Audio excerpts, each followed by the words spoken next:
we're halfway through this conversation between Ethan Klein and Lonerbox.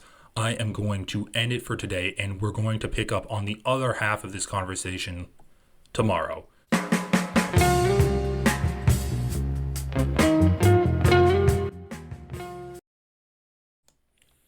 And we are back. Not exactly tomorrow. Thanksgiving happened. But, nevertheless, I am here to get into part 2 of the Lonerbox and Ethan Klein podcast episode. Let's just get started. So, I think we last left off with Lonerbox talking about how there were terror attacks, or there were people that were killed by the IDF in the West Bank, and he was complaining that no one talked about how that was actually Hamas soldiers that got killed by the IDF in the West Bank. Let's just get started. Let's see if this is where we're at. Resistance or anything like that. The frustrating conversations came from settlers because on the one hand, they would do this thing where they would say, yeah, we're here because Israel's a small country and we need to expand our frontiers so it's harder for people to attack us, right? Like if we weren't here, the terrorists would be closer to Tel Aviv, right? It's a small country and all that kind of thing. But they'd also talk about how this is historic Jewish. This was his conversation with colonial settlers. Was this when he was talking with AB about Nelson Mandela? You're saying they using a slogan is anti-Semitic. Oh no, this isn't about. There is this very small fringe of Palestinian advocates, including all right, let's just start here. Like a big Hamas stronghold in the West Bank, and oh yeah, this big Hamas stronghold that he's talking about is a refugee camp. That's the Hamas stronghold that he's mentioning. It's so stupid how these narratives get kind of like spun in the West, but I think the IDF went in there and they crossed quite a few lines. They bulldozed the roads and they caused quite a bit of destruction. But I don't think I watched a bunch of left-wing channels talking about this and Al Jazeera and the rest of it. I don't think a single one of them mentioned that I think 11 people died in the first day of those raids. But I don't think a single outlet mentioned that every single one of those people who died was claimed by Hamas, Islamic Jihad, and the Al-Aqsa Martyrs Brigades, like fighters. Every single. Just to correct the record on this, according to the article that I looked up, it was 26 people were killed in the raid, about 50 people captured. Out of the 26 people that were killed, Hamas and the Palestinian Islamic Jihad organizations claimed 13 of the 26 dead. One of them on their own websites.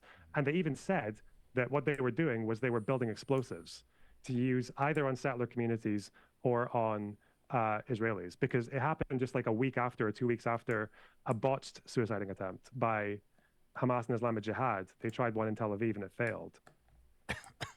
So yeah, again, that's always been an issue, I think, is like, I don't really know if there's ever been like an armed resistance sort of agreement on the Palestinian side to kind of like focus on particular targets rather than others. It seems to be like they'll go for Israelis in Israel proper. They'll go for settlements that are right on the border that are probably never going to go back, or they'll go for outposters, which I think are a lot more justified. But yeah, I don't think there's ever been like a really focused so if you're attack living on one group. So just one comment to make here. I don't know why his main criticism is that Hamas doesn't have its attacks being focused on a certain aspect of Israel's colonization efforts. That's weird to me that he would criticize that they're not consistent, when you can say that the consistency stems from them just trying to push back against colonization in general. Either way, obviously, the colonists, the settlers, are getting support from Israel proper, and so it would effectively be the same whether you're targeting the people that are in the settlements or the people that are in Israel proper. And both Lonerbox and Ethan have both said in this conversation that they wouldn't find it to be as big of a deal if October 7th happened only to the settlers versus October 7th happening to Israel proper.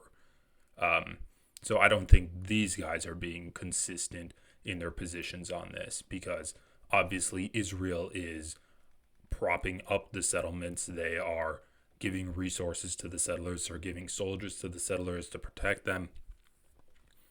And so when Ethan says that the settlers are valid military targets, why are the groups that are funding the settlers also not valid military targets? So they're not being consistent in this, and Lonerbox does this a lot where he'll target kind of like an ancillary aspect to the main topic at hand. So instead of criticizing, he's saying Hamas is creating bombs, they're creating weapons for suicide bombers. And he's not criticizing that, he's criticizing Hamas for not being consistent in what it targets. He's like, sometimes they'll fire rockets into Israel, sometimes they'll attack settlers. Don't you think that's dumb that they're being inconsistent?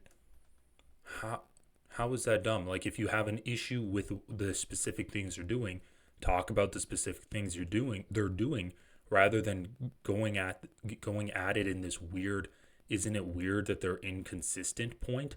Like, he's just kind of obfuscating his actual issues with Hamas, because like he's now at the point where he's saying that, yeah, settlers are valid military targets, and him and Ethan have both accepted that, and that's kind of going to lead them down the road of, well, if settlers are valid military targets, then isn't Israel in general a valid military target, since it is helping the settlers? It is like pushing the settlers to settle West Bank and to settle Gaza. And so, yeah, they can't really contend with the position that they found themselves in, and this is what we have now. Isn't that weird that Hamas is being inconsistent? Like, let's run that back. It seems to be like they'll go for Israelis in Israel proper. They'll go for settlements that are right on the border that are probably never going to go back, or they'll go for outposters, which I think are a lot more justified. But yeah, I don't think there's ever been like a really focused So if you're attack living, on one group. Yeah. I'm kind of curious what your opinion is. If you're living in Gaza and you were born there, and obviously we all know that the conditions even before the war were pretty tough there, like 50% unemployment, like tons of poverty, and no freedom of movement. So like, I guess what you know, I think a lot of people say, well, if they can't go and fucking start blowing up shit in Israel, what can they do? It's kind of like, I don't even know what an analogy is, but it's like if you're suffering, I don't think you're not going to gain more from blowing up things in Israel, are you? Like, you don't really gain anything from that. You actually lose quite a lot, because look at Gaza now. There was a Hamas leader actually alongside Sheikh Yassin, the founder, in the early 2000s. So Ethan says that blowing up things is the only option left to people in Palestine and people in Gaza. It's the only option left to Hamas, to blow up stuff. And Lonerbox says, he doesn't refute that, he just says, how is that going to help you at all? And the answer to that is that it's not going to help them, but they're firing rockets because it is the only thing left to them. They've been completely shut out from a diplomatic solution because of the United States preventing the call from the UN for a two-state solution. They do not have any peaceful methods of protesting, because every peaceful protest movement has been met with complete and utter violence from Israel. And so that is the only option that's left to them, firing rockets. And while it's true that Israel is going to retaliate against that, and they have been retaliating against it for decades now, that is still the only thing left to Hamas. And the options are fire rockets to put a pressure on Israel, to put a pressure on the population of Israel. That's what terrorism is. You're using violence to affect political changes. And then you're putting pressure on Israel. You are also alerting the international community to the fact that there are still people resisting against this colonization. And then maybe the international community will sanction Israel, will offer support to you, try to settle the situation in a less violent manner. But Lonerbox doesn't talk about that at all. He just says that, well, the rockets aren't working, so they're stupid. It's just, what is his position going to be? Is it just going to be that they're bloodthirsty and they hate Jews? And there was a really interesting quote from him where he basically said, let's be frank, we're not going to destroy Israel. The practical solution would be for us to have a state alongside Israel. And when we build a Palestinian state, we will not need militias. The needs for attack will stop and things will change into a civil life. There is this very small fringe of Palestinian advocates, including they've existed in Hamas as well, where they think that one thing that Palestinians don't lack, at least before October 7th, was international humanitarian aid. They are one of the largest, if not the largest, recipients per head of humanitarian aid in the world.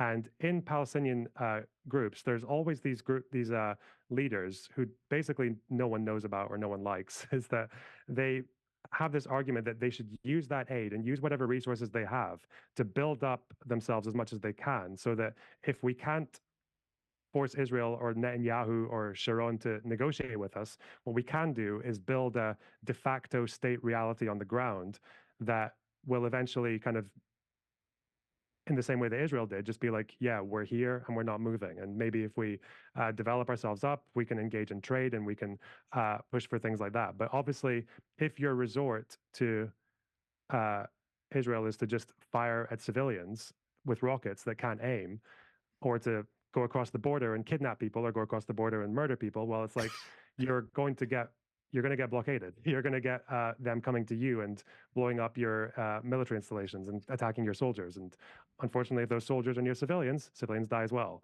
So Do you think that happens on think- both sides? Do you think that happens from the IDF as well? do I Where, think where what happens from civilians the get idea? innocent civilians get killed? In what sense from the idea? Like, Because I'm hearing you talk about it a lot on from Hamas coming into Israel and doing that, but I'm not hearing the other way. I was just curious. oh, what, like the IDF killing Palestinian civilians? Yeah.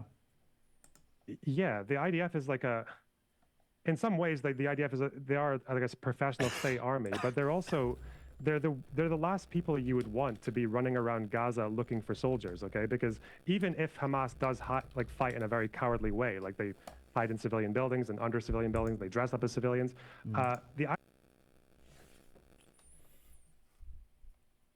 He's going to say that Hamas fights in a cowardly way, and he's not going to talk about how Israel uses literal human shields. They use literal Palestinian humans to try to clear out mines or bombs or any kind of traps as they're doing ground offenses into Palestine. Like, that's become such a widespread tactic in the Israeli military that people are like mass resigning because of it, and it's become an international outrageous story. He's going to say that Hamas fights in a cowardly way when Israel just like drone strikes from afar, they bomb from afar. Dude, what the fuck is going on? I know people call this man like a self-hating Arab, and what the actual fuck is he talking about? They fight in a cowardly way. Like, I have no love for Hamas, but how can you say Hamas fights in a cowardly way when you're talking about them in the context of Israel? around Gaza looking for soldiers, okay? Because even if Hamas does fight in a very cowardly way, like He was going to say hide, and then he changes it to even if they fight in a cowardly way. hide in civilian buildings and under civilian buildings, they dress up as civilians. The IDF is an army. I mean, isn't the headquarters of Mossad in the middle of a city? Like, you're gonna say that Hamas has its military by civilian buildings, and that's why they're cowardly? Jesus. Full of like 19, 20, 21-year-olds, right? These are like bedwetters. Okay, these are people who are scared, they're jumpy, they're hateful, because obviously the Israeli youth is quite right-wing. They're very angry about October 7th, and unfortunately the IDF doesn't really have a very good system of accountability, right? I think the longest I've ever seen an IDF soldier getting jail time for murdering a Palestinian, I think it was like 3 years, maybe 4. And that's since the founding of Israel. So obviously people who are on the ground who, maybe want to take a bit of revenge and all that, might just, take a bit of liberties and just kill some people who they know don't need to be killed, are not soldiers. So yeah, that's what scares me about this conflict. So what is his point? That Israel's genocidal? Is that what his point is? Or is he going to say that it's just specifically a few bad apples in the Israeli army, and that Israel itself isn't genocidal, but there's going to be soldiers there that take some liberties because they're hateful, in his own words. And then he also says that Israel's not very good at punishing the people that take these liberties. So you have a system that encourages this extrajudicial violence, and then there's no punishment to it at all. So what would you call a system like that that encourages genocide? I would call it a genocidal system, right? Like Lonerbox doing my work for me here. Well, and I'm not coming at you. I don't know your content. This is the first I've heard of you. But I'm just saying. Bro, some subtle shade from AB there. This is the first I've heard of you. Overall, as this movement, at least from the Palestinian side, I think we should be able to talk about it more. I agree with Ethan that people are too reactionary sometimes, and that we need to have realistic standards as a starting point. But from the Palestinian point, like, I've never heard, at least to my knowledge, I don't know shit about politics, but I've never heard of another movement who can't have a slogan. So my whole life, I'm Lebanese, I'm Muslim. I've always heard river to the sea. I've never understood it as a phrase that meant eliminate Israel. Now, when I heard that people take it that way, when I heard from Jewish people that they take it that way, I respect that. And if they think that, then I don't want to say it. But then the next thing is, okay, we can't have a slogan. Now, and again, I'm not talking about Ethan specifically. I'm just talking about my views overall. No, it's good. Now we're not. By the way, this is a good conversation. Yeah. So we're not able to have a slogan. Yeah, Ethan Klein hates the "From the River to the Sea" slogan. He thinks it's genocidal against Jewish people. Now we're not able to identify the enemy because now I'm being told that Zionist is being associated with Jewish. And of course, people can use Zionist and call people Zionists where it's not true. But I don't think it's fair to say that, calling people Zionists just as a flat line is anti-Semitic. That's me personally. You're saying they don't. I mean, obviously, AB is kind of jumping around from points here. He's saying, like, well, doesn't Israel kill civilians? He's saying, why can't we say from the river to the sea? And then he's also saying, just calling someone Zionist by itself isn't being anti-Semitic. But that being said, all of those are pretty good points, even if, like, it's kind of jumbled in his mind. Like, he didn't come into this expecting a debate. And he's just, like, jumping in there because Lonerbox was saying some pretty crazy stuff about Palestinians.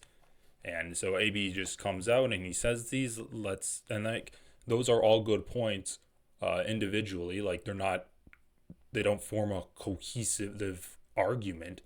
But they are still good points. So let's see how Lonerbox responds to this.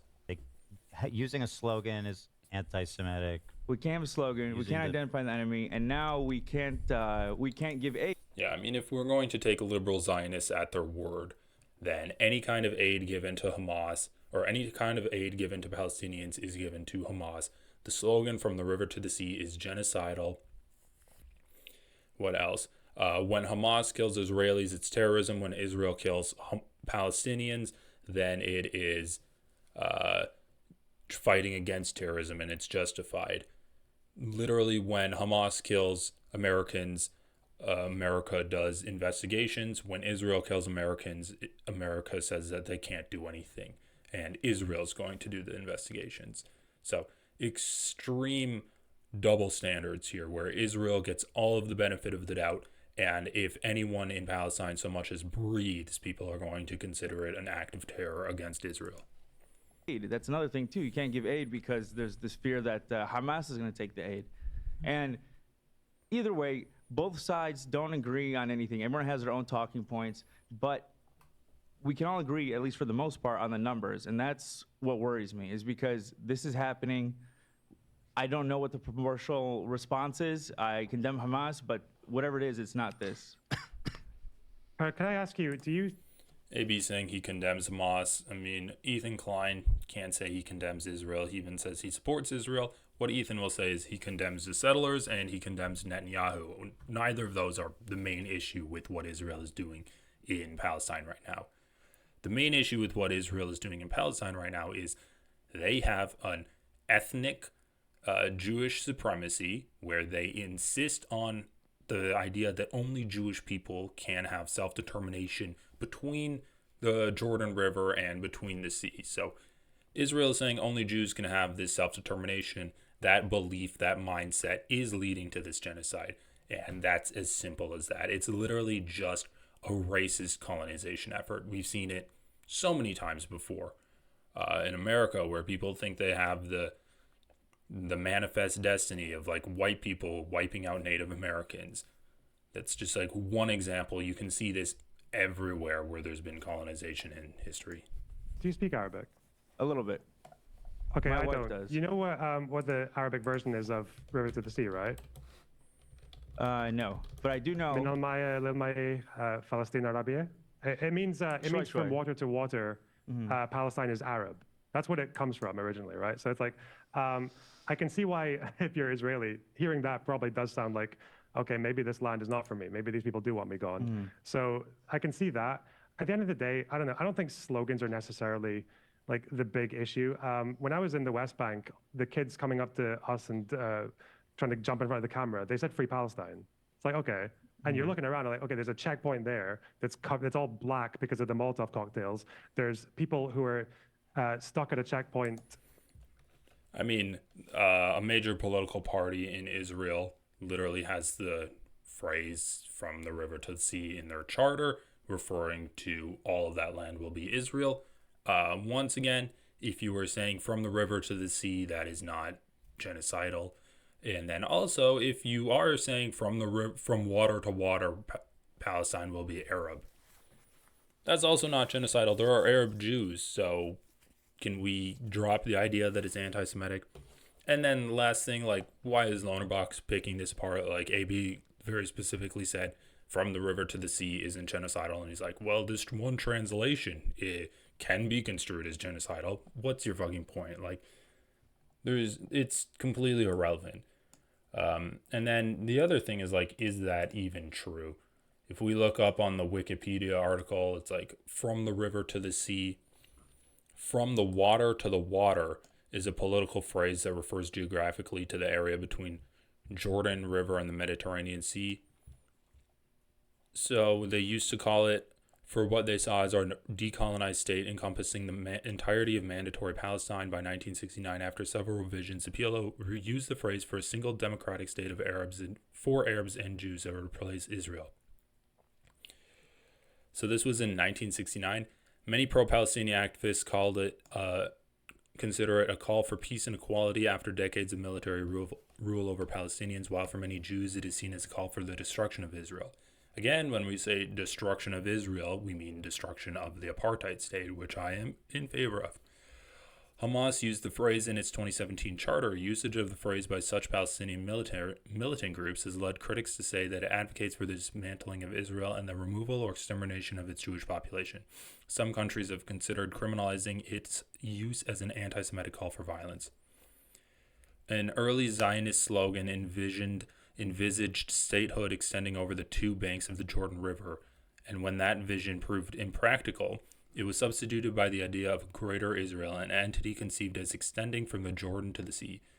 The phrase has also been used by Israeli politicians. The 1977 election manifesto of the right-wing Israeli Likud party said, "Between the sea and the Jordan there will only be Israeli sovereignty." Similar wording, such as referring to the area west of the Jordan River, has also been used more recently by other Israeli politicians, including Israeli Prime Minister Benjamin Netanyahu. So, no mention of that from Lonerbox. And then, if we go, what does this Reddit article say? Goddamn. Let's look at Reddit. "From the river to the sea, Palestine will be Arab" is not the original translation of the phrase. Sorry for the Cunningham's law-based title. I've spent an hour trying to find the origins of the phrase "from the river to the sea" and have basically nothing to show for it.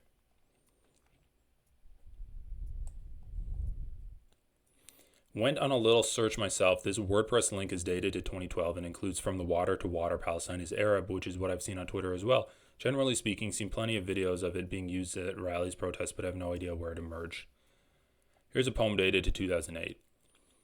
For anyone who still cares, I can shed some light on this. Just the phrase "from the river to the sea" without any garnishes has been around since before the Israeli-Palestine conflict in lots of ways, in different expressions and idioms in Hebrew and Arabic, and I'm assuming other languages too. There are lots of snappy ways to describe the space between the Jordan and Mediterranean. Today, most people are familiar with it as part of a nationalist slogan/protest chant, which comes in lots of rhymey versions in Arabic English. Modern Standard Arabic, min an nar il Ibar Philistine Sataharar. From the river to the sea, Palestine will be free. I guess you might hear this on a news broadcast like Al Jazeera, or political speech, or dinner. Palestinian Arabic, min il may Philistine Arabe. From the river to the sea, Palestine will be Arab. This is way more common anecdotally. It's what you'd likely hear at a protest. It's in the more colloquial Palestinian dialect, and it's got an explicit Arab nationalist, Palestinian nationalist connotation. You can see it sprayed all over the West Bank, and I would assume Gaza too. Though I don't know. I don't know how old it is, but definitely several decades. Also, crucially, the poem is described as a free poem from the Palestinian heritage, not just something written in 2008. If we take a look at the Vox article. From the river to the sea explained. Okay, so the slogan rhymes both in English and Arabic. One modern Arabic version can be transliterated as Min al-Nar ila al-Bar Philistine Satatharar, and the river and the sea in question are the Jordan in the East, Mediterranean in the West. Let's just see, what does this translate into?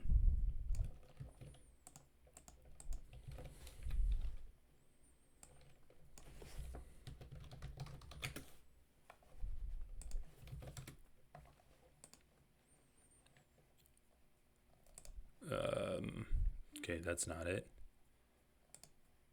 From the river to the sea, Palestine, Sathar? Okay, well. The phrase has been around in various iterations for a few decades. It's only in the past 5 years or so. Now, amid the Israel-Hamas war, genocide, the increased attention, historian, experts, and activists who use and study it say iterations of the phrase have had many meanings over the course of the Palestinian national struggle. Some of those sources said that in the context most people at ceasefire rallies are using it today, it likely indicates a desire for Palestinian liberation and dignity, as well as a vision for the future in which Palestinians have equal rights in their homeland. But to many Jewish people, it's a mortal threat to the continued existence of Israel as a Jewish state. And we know that when you are the oppressed, or when you are the oppressor, equality feels like oppression. When you're used to being privileged, then if you are equal, now you feel oppressed. And Jewish people, Israelis, use the phrase to indicate a control over from the river to the sea. They use it to indicate that only Jewish people have sovereignty in this area. Palestinians do not have any rights in this area. That is how they use the phrase.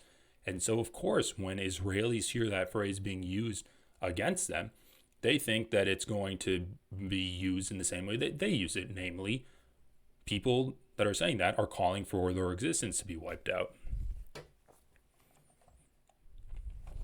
So are we going to get a history of this?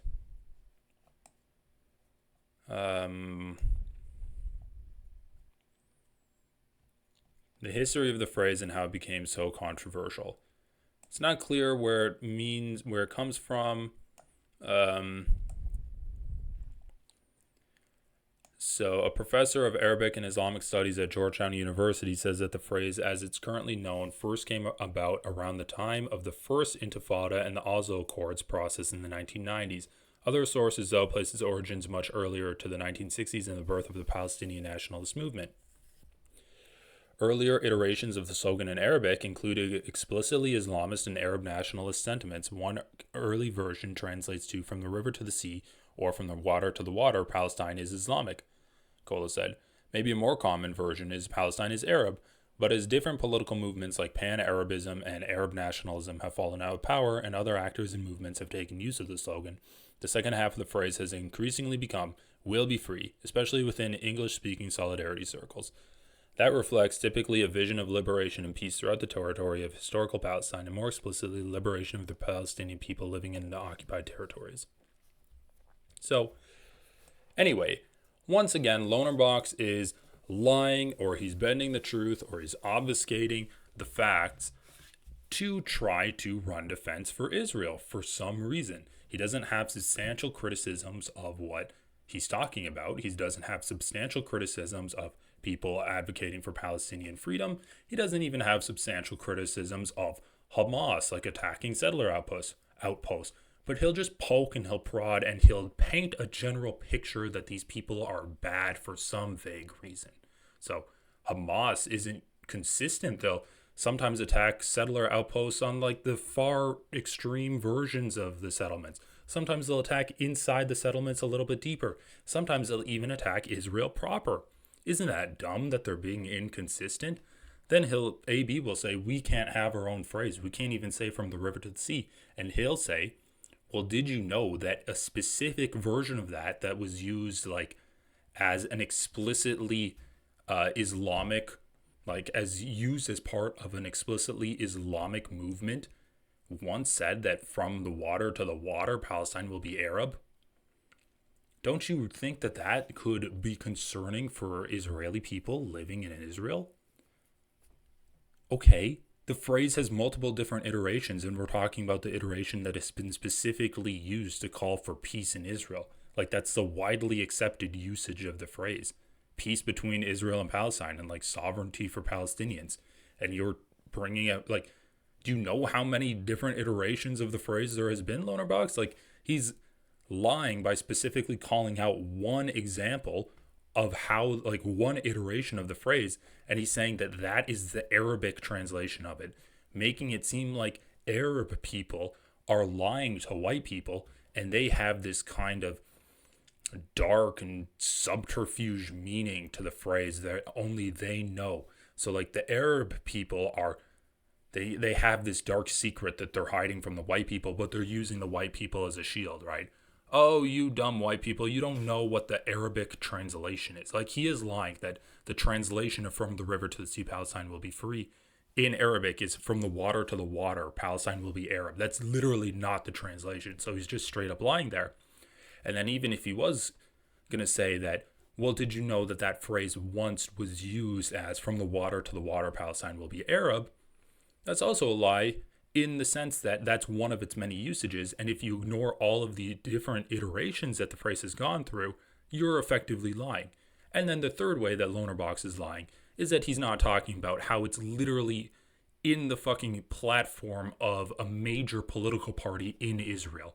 And it's been used by Israeli politicians, including the fucking active current prime minister of Israel, Benjamin Netanyahu. So, lying in 5 different ways. It's like a fucking buffet of lies from Lonerbox. For like over an hour, because people are being searched very, very carefully by the IDF. There are kids who have to go through a checkpoint out of school to get home. I'm like, yeah, this is pretty bad. Yeah, free Palestine. Yeah, fuck this. This is awful. So yeah, I don't know. I think as far as slogans go and optics, I think Palestinians are pretty good at that, actually, aren't they? They're actually quite good at wooing the rest of the world in terms of like looking good or being sympathetic, right? Because they have a lot. The fuck is he talking about? Palestinians are good at wooing the rest of the world? Again, why is he putting the agency on Palestinians, right? He's saying that, like, he's making it seem like Palestinians did do October 7th so that they could woo the rest of the world with their victim status. They're forcing Israel to make them the victim so that they can woo the rest of the world. Wooing makes it sound like you're actively trying to get the world to be on your side. When really, like, if you're fucking recording what's happening and uploading it, you shouldn't have to do anything. So when he says Palestinians are great at looking like they're dying, like, that's what effectively he's saying. And it's just so gross. Like, anyone who gets genocided should have support of the world on their side. They do not have to be Palestinians. They do not have to actively try to woo the world on their side. Okay, I'm just going to rewind it to when AB was talking, because I kind of lost where this conversation was going. like I've never heard, at least to my knowledge, I don't know shit about politics, but I've never heard of another movement who can't have a slogan. So my whole life, I'm Lebanese, I'm Muslim. I've always heard "River to the Sea." I've never understood it as a phrase that meant eliminate Israel. Now, when I heard that people take it that way, when I heard from Jewish people that they take it that way, I respect that. And if they think that, then I don't want to say it. But then the next thing is, okay, we can't have a slogan. Now, and again, I'm not talking about Ethan specifically. I'm just talking about my views overall. No, it's good. Now we're By not. the way, this is a good conversation. Yeah.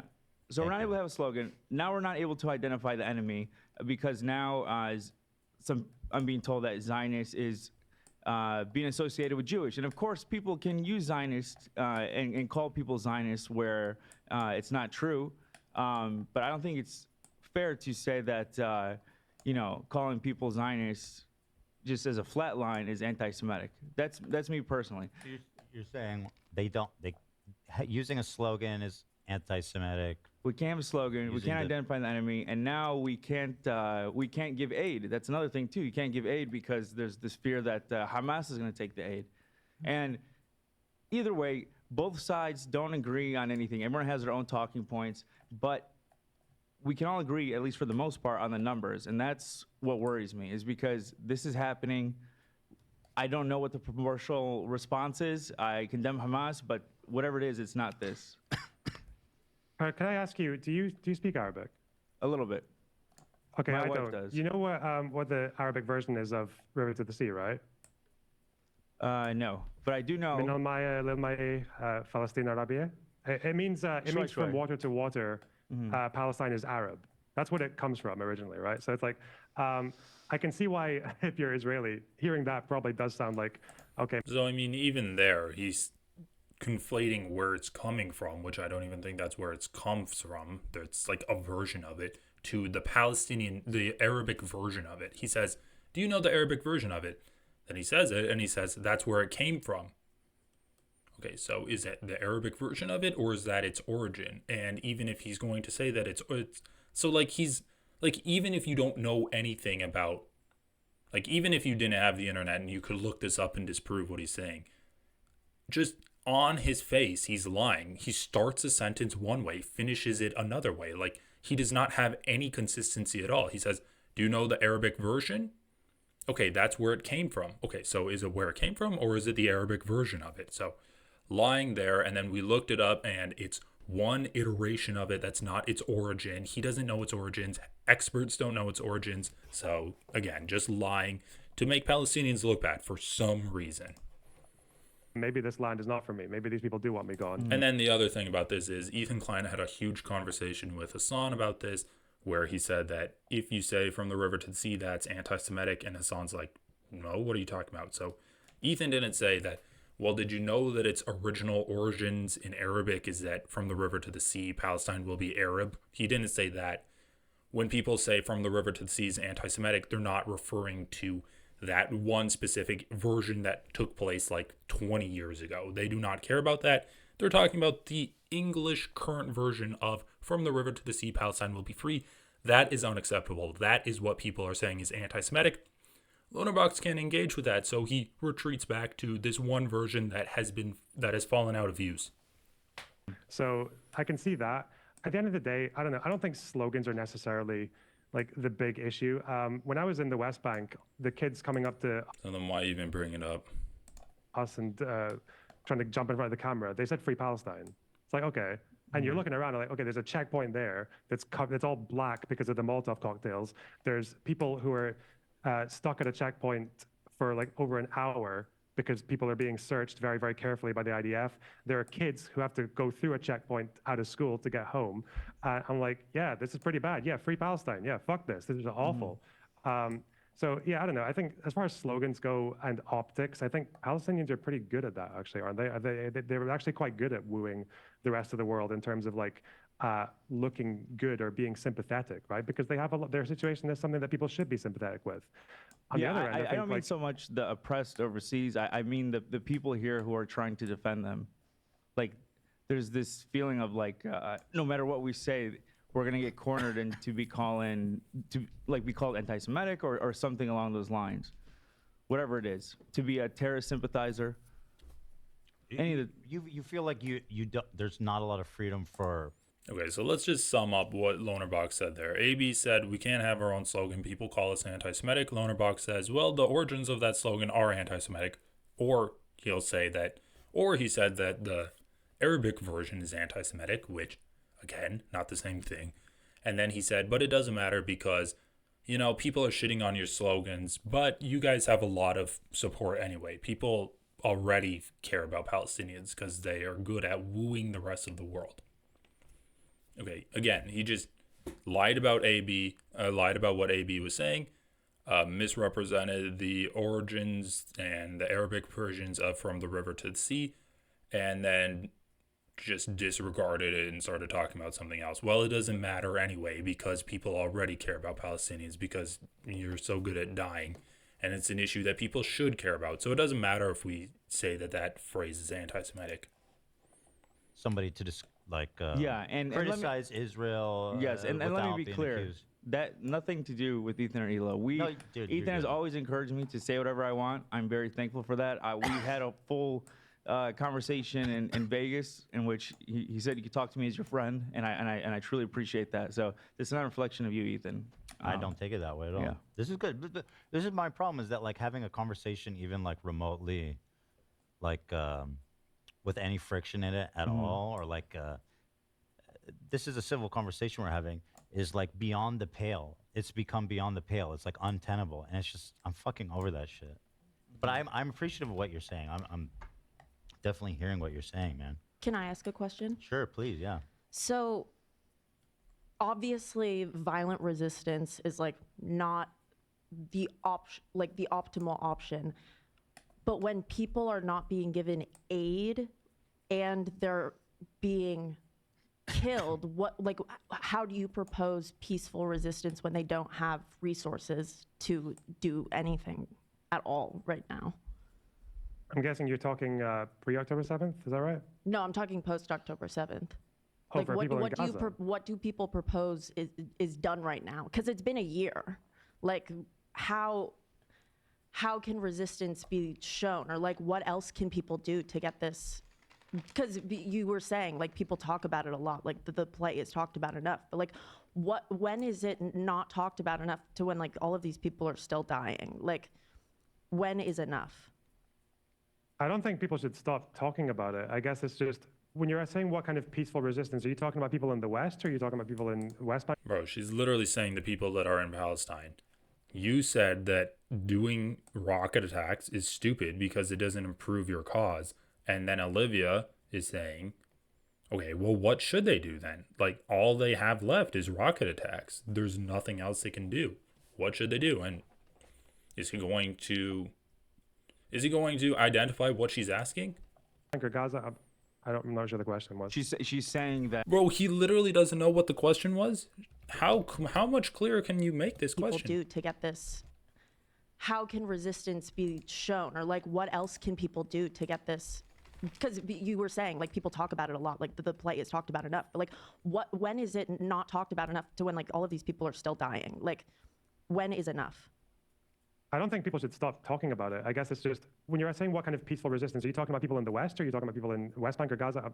I'm not sure the question was. she's saying that what other option? Well, it's going to happen basically, if I'm understanding you correctly. Yeah. Like how do we Obviously move it forward? shouldn't, It but- shouldn't happen. We don't condone it, but what? And especially if you want to send aid there and people are scared that the aid will go to Hamas, which is, I understand, obviously, like there is a threat there. But if you fear that it'll be going to the terrorists, what do you do to supply aid to the innocent civilians who have been dying and are dying? As far as I know, with international law at least, like if you're the occupying power, you have to make sure the aid can get in. I think Bro, she's literally saying, like, what can the Palestinians do? And he's refusing to engage with the point. What is going on? the American government. Because you were saying like people talk about it a lot, like the play is talked about enough, but like when is it not talked about enough to when like all of these people are still dying? Like when is enough? I don't think people should stop talking about it. I guess it's just, when you're saying what kind of peaceful resistance, are you talking about people in the West, or are you talking about people in West Bank or Gaza?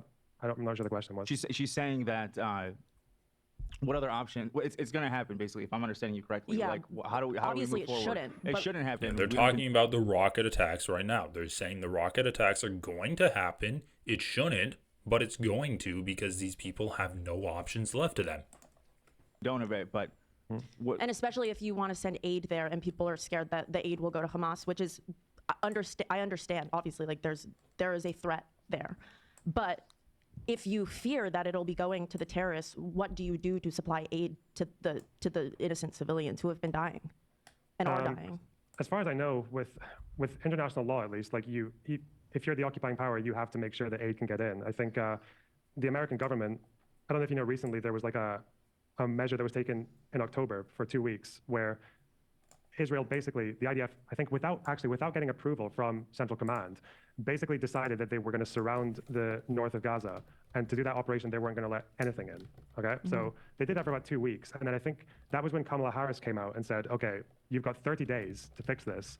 Otherwise, we're going to reconsider selling arms to Israel. We're going to reconsider our position on aid. And that's a pretty unprecedented thing for America to do. America doesn't talk about reconsidering arms to Israel very often.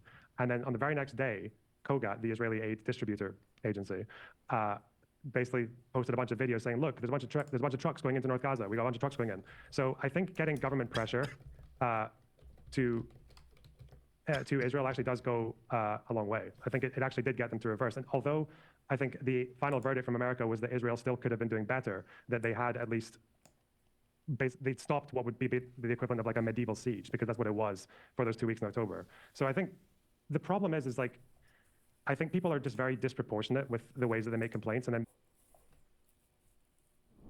But this dispute is the point, is not like the factual dispute is something that is of concern to the U.S. if it is giving weapons to a country for which it's unclear what happened when they killed civilians. Is that not kind of the point? So the factual dispute with respect to this one incident, but there are a number of incidents of civilian harm, of course. This has been a tragic war, a horrific war that has left thousands and thousands of civilians dead. And the human toll has been an absolute catastrophe, which is why we continue to insist that Israel do more despite the tough conditions that they face. But it's also why we have put the diplomatic efforts of the United States behind trying to end this war and trying to get a ceasefire that would lead to the release of hostages and would lead to an end of the suffering of the Palestinian people. And that's what we're going to continue to try to do, because this human toll has really been horrific, and because we want to see a lasting security situation that doesn't just end the war for a week or for a month, but that provides lasting security for both Israelis and Palestinians. So you talk about these broad efforts to, encourage the Israeli government to minimize civilian toll, as you say, in a tough environment. How can the government take these suggestions or demands seriously if they are in effect suggestions? For instance, we saw last week, after a 30-day deadline that the U.S. gave Israel to improve conditions in Gaza, 8 humanitarian organizations found that about 15 of those demands were failures So before wins. let me just cut you off there before, because I know it's a long question, but a number, if you're referring to the scorecard that humanitarian groups put out last week, there were a number of, you just look through, they went through and had like red light, green light, they had a number of different assessments. There were a number of those that were just factually wrong. For example, they said that the Mawasi humanitarian zone had not been expanded. In fact, it has been expanded by around 25%. They said that there had been no progress on humanitarian pauses. In fact, pauses are being instituted. Now, we want to see pauses longer, but it's just there are some factual things wrong about that scorecard. So we got to set the record straight before going off the question. But so was that deadline for progress or for achievements? The deadline was to see both, in fact, and we did see. Okay, anyway, I was trying to find a specific clip where this demon got called out for the 30-day deadline, but this is a 30-day deadline that Lonerbox was talking about, and we can look it up because the 30 days came and went, and Israel did nothing, and the United States did nothing. Biden admin admits the 30-day deadline on Israel was totally made up. The State Department announced that it won't be taking any action after its previous threat to limit military assistance to Israel.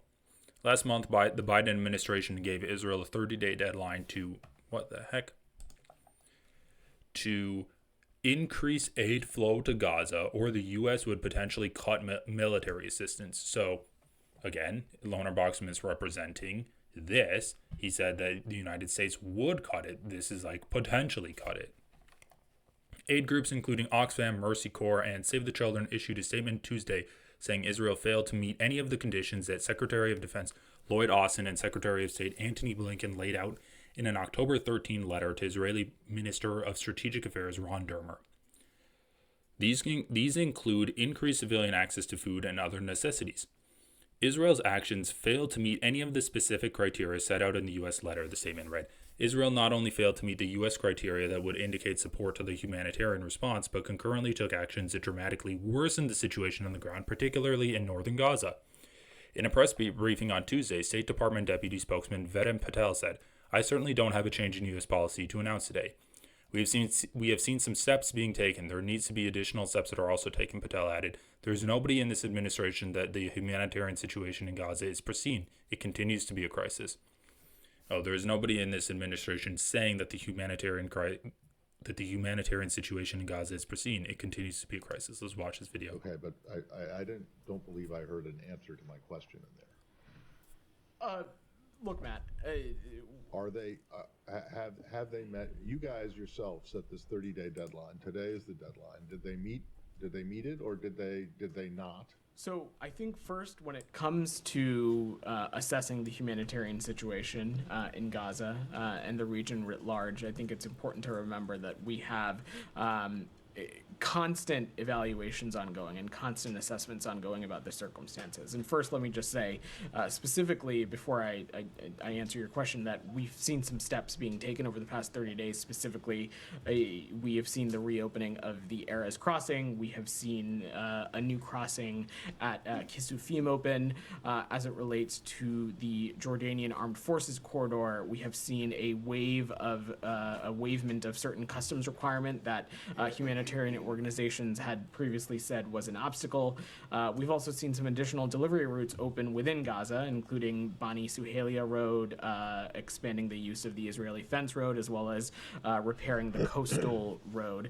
We've also seen some deliveries resume and restored in the north, first to Gaza City, and in this most recent week to areas surrounding Jabalia.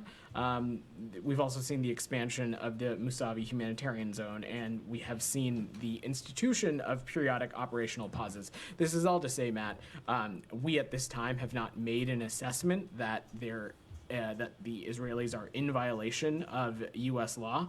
But most importantly, we are going to continue to watch how these steps that they've taken, how they are being implemented, how that they can be continued to be expanded on. And through that, we're going to continue to assess their compliance with U.S. law.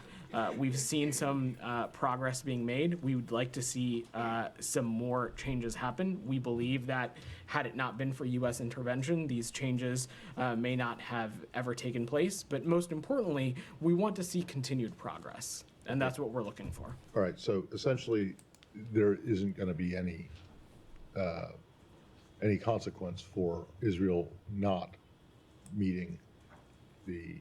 I certainly don't have a change in U.S. policy to announce today, Matt, but as you just heard me say, we are constantly going to assess the circumstances on the ground. We are looking for some of these steps that we've made. We want to make sure that they are sustained and expanded upon, and certainly if we don't see that, if we don't continue to see steps in the appropriate direction, we certainly will enforce U.S. law. Yeah. There's no doubt about it. But you guys were the ones that gave them the 30-day deadline. It's hard to see your answers today, such as they are, as anything other than kind of giving them a pass for not meeting the certainly, criteria that Matt, were laid out in the letter. I would not view it as giving them a pass because one.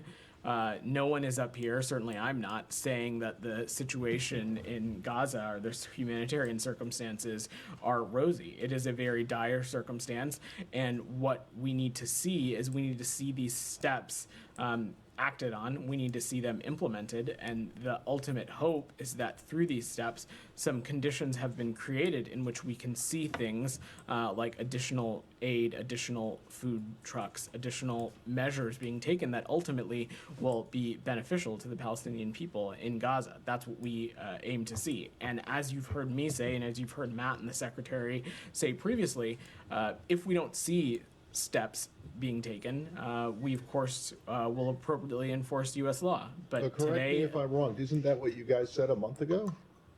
that is what we said a month ago, Okay. and that is And why they we have laid not- out. And they have not yet met them because you say that they have taken some steps, but more needs to be made. In other words, they have not that met the letter. criteria by the that- deadline, the- and you are giving them a pass. Is that, I don't understand, there's no other way to look at it. No, I don't think that is true. That letter was specific about some specific areas where we wanted to Yes, see them and take have some you additional seen- Have you steps. seen those steps that you We laid have out in seen the some letter? of those steps being Some, taken. Yes, some. yes. But it didn't say some, it said all, right? Matt, the point is more than any singular step, we outlined a number of steps that we wanted to see taken. What matters most is not just a specific action or a specific item, but the totality of Well, I the don't progress that understand we why you see. sent the letter in the first place, but I'll let others have a crack at it. The point is, Matt, that we want to see the totality of the humanitarian situation improve, and we think some of these steps will allow the conditions for that to continue to progress. Go ahead. Okay, but I didn't. Okay, so what was this letter?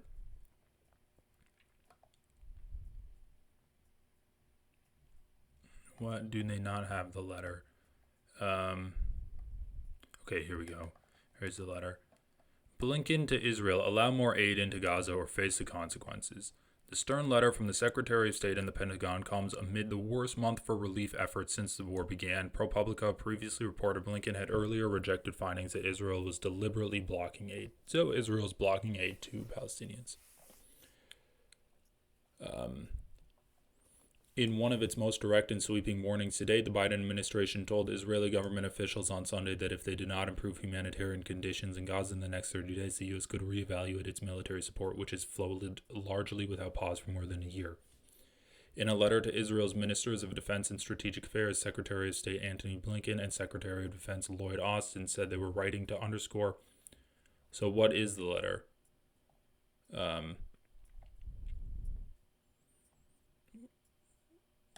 Is this it? Why do I have to click so many times to see this goddamn letter?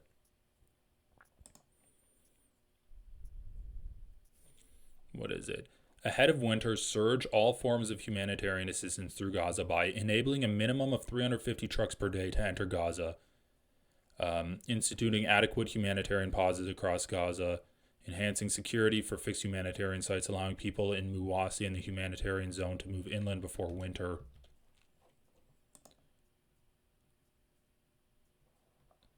Rescinding evacuation orders when there's no operational need. Reinstating a minimum of 50 to 100 commercial trucks per day.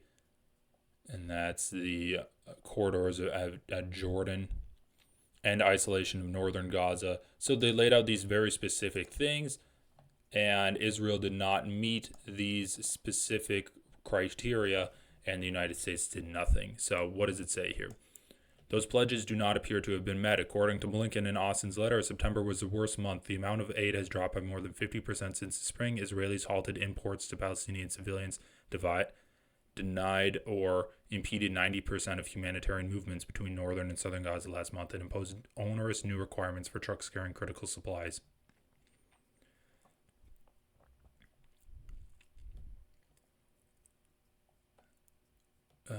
What do we have here? So they give them another 30 days to deal with the problem. So allowing a minimum of 350 trucks, Israel did not do that, and yet they did nothing.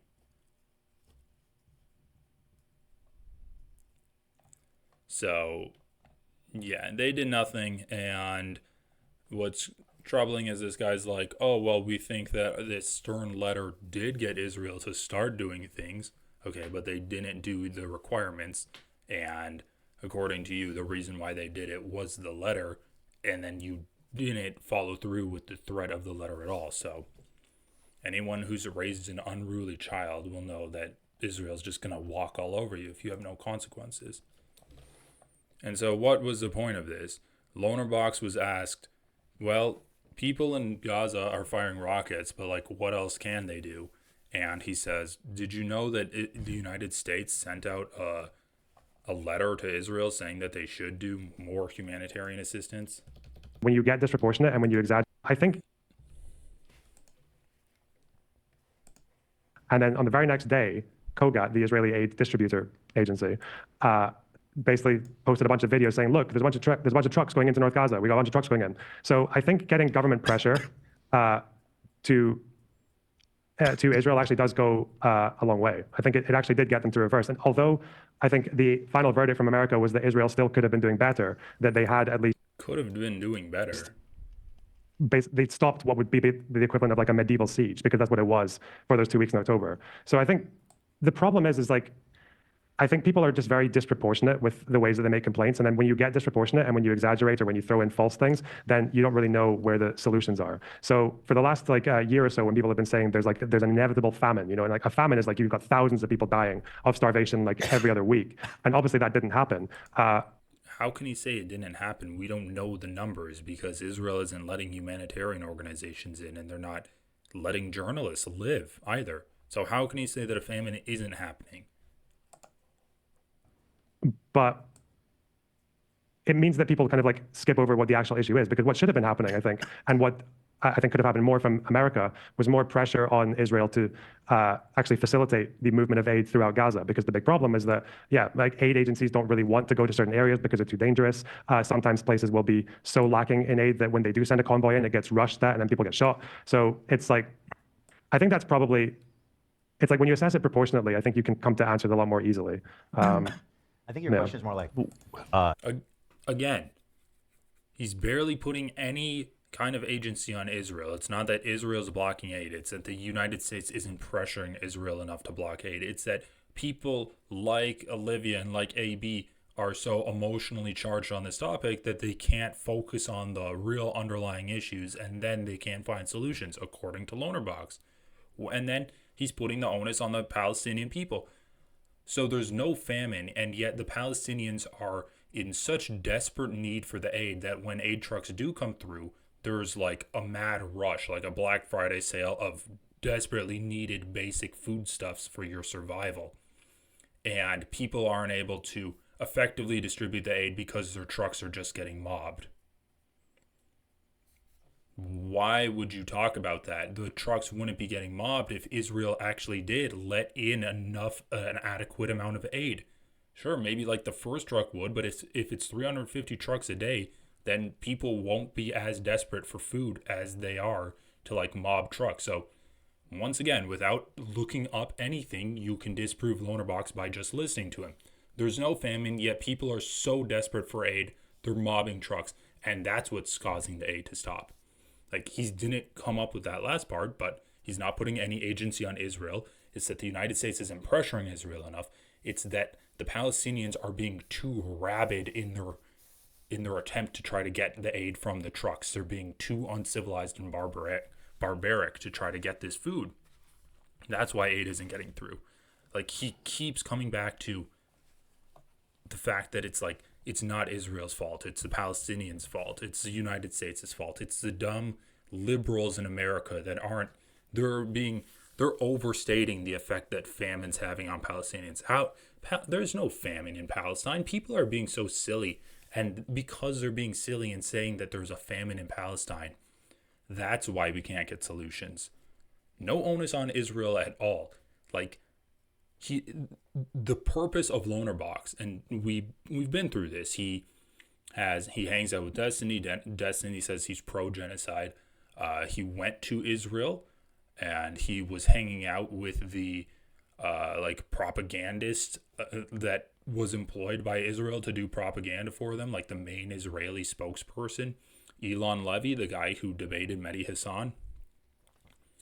Lonerbox's entire existence serves to defend Israel and shield them from any kind of criticism. So when Olivia says that Hamas is firing rockets, like, what do you want them to do? And then she spends a minute asking that question, and then in the last bit she says, well, also, like, what should people do if they're worried about sending aid to Hamas? Like, what can they do? And he's like, well, did you know that the United States did this pressure campaign that didn't end up working? And then that's the answer to her question, and he says nothing else about it at all. people in Gaza, right, who have no access, They have no means. They can't. I mean, they're basically just like totally fucked, right? In every conceivable way. You're wondering, like, how do they resist? Yeah, and how does this whole new generation? Ethan even has to call out Lonerbox for not responding to the question. Like, Lonerbox went on a completely unrelated tangent, and Ethan's like, okay, well, let's ask Olivia whether this is her question or not. Generation of children like not become Future terrorists. I'll say yeah, for you. sorry. Yeah. Like Yeah, that's that, a- it oh, sorry, feels yeah, I it got feels you, like sorry. sadly inevitable. Like all of these people, their entire existence will now be based on the fact that their like friends and family have been massacred and their homes. Yeah, sorry, I get what you're saying now. Yeah, like how do you that's stop a really hard question. So I think the only thing I think is like maybe 5 or 6 months ago, maybe a bit less. I think American intelligence agencies were basically in agreement that Israel has achieved almost everything they can militarily by now. Like the only thing they can do left is like they go to an area, they take out the Hamas guys, and then they leave, and then Hamas tries to regroup, but they're regrouping with less resources. There's more buildings destroyed, so Israel goes in again, and it's like a diminishing return, and they're just going to weaken and weaken and weaken until there's just nothing left.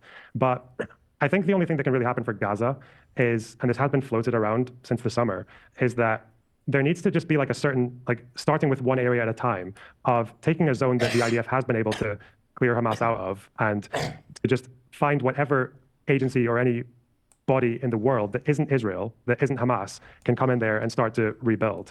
And obviously Netanyahu, because he's a piece of shit, is obviously not really interested in pursuing that option by now. But I think that's really the only thing that can happen. Like there's no future in Gaza with Hamas. There's no future with Hamas because if they stay, they're going to do the same thing again. They're going to rearm, they're going to rebuild, and they're going to try to attack Israel again, and then Israel will respond, and then you'll get the same situation again, and more people die, and more people get radicalized. Like, yeah, they're a very self-perpetuating organization. And there's also not really, I think, anything happening with this current Israeli government. They either need to get kicked out by the locals, or they need to have a lot of pressure on them from the rest of the world. And I think with Trump coming in, that's not very likely, but I think that's what should happen. Whether we get there, I don't know. Do you think that Bibi is like So again, he didn't engage with her point. What are the people going to do? He can't answer that. I don't know why he refuses to engage with it, but she's like, they're firing rockets, they're getting radicalized. What can you do? Like, Israel needs to stop. And he's like, again, no agency on Israel whatsoever. Israel they're just like a reactive protein in the primordial soup, which is the Middle East. And they're just doing their own thing. They're like a force of nature. They can't be dealt with. But what can be happen is that Hamas needs to go. We need to get rid of Hamas. Like, he does realize Hamas is born out of the occupation of Israel, right? Does he realize that? Does he realize the extremism is born out of the occupation?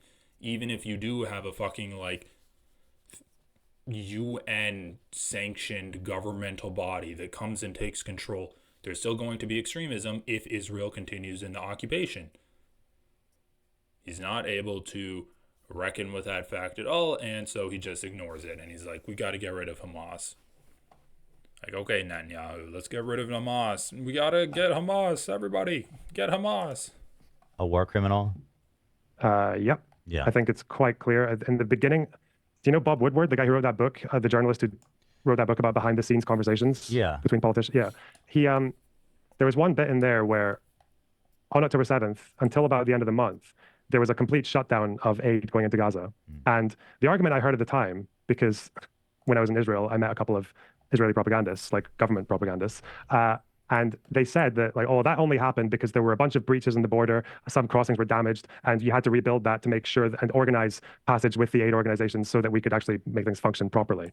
But it turns out that behind the scenes, they had solved that problem, but Netanyahu and Yoav Gallant, mostly Netanyahu, were insistent on keeping the border blocked, which is a war crime. Mhm. Like, it doesn't matter if you're not obligated to give them anything yourself. Like, if you're an occupier, you're not obligated to be the one that buys the food and brings it there, but you are obligated 100% to allow aid to pass through there. You have to do that.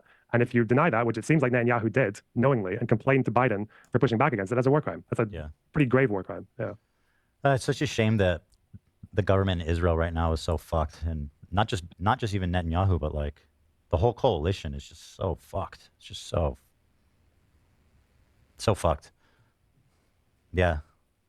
Yeah, and it doesn't really help that he's somehow managed to push his approval ratings up again because of the military successes against Hezbollah and I noticed killing that too. Sinwar. I noticed like people in Israel were like mega anti Netanyahu, and it was specifically after the pager attack, I feel like, that the public was like, okay, maybe we can keep the war going with Bibi or something. I don't know. Yeah, it's just that I think with the Israelis, obviously there was a time when they were a lot more open to peace, like in the 90s and the 2000s. And then I think it was mostly the second intifada that just kind of broke everyone's brains over there. And obviously pulling out of Gaza unilaterally and then seeing Hamas appear like within a year or two afterwards and firing rockets over at you, that didn't help either. Bro, they literally pulled out of Gaza because of the violence that they were experiencing from Palestinian resistance. So, yeah, acting like Hamas sprung up because Israel pulled out of Gaza is just a lie.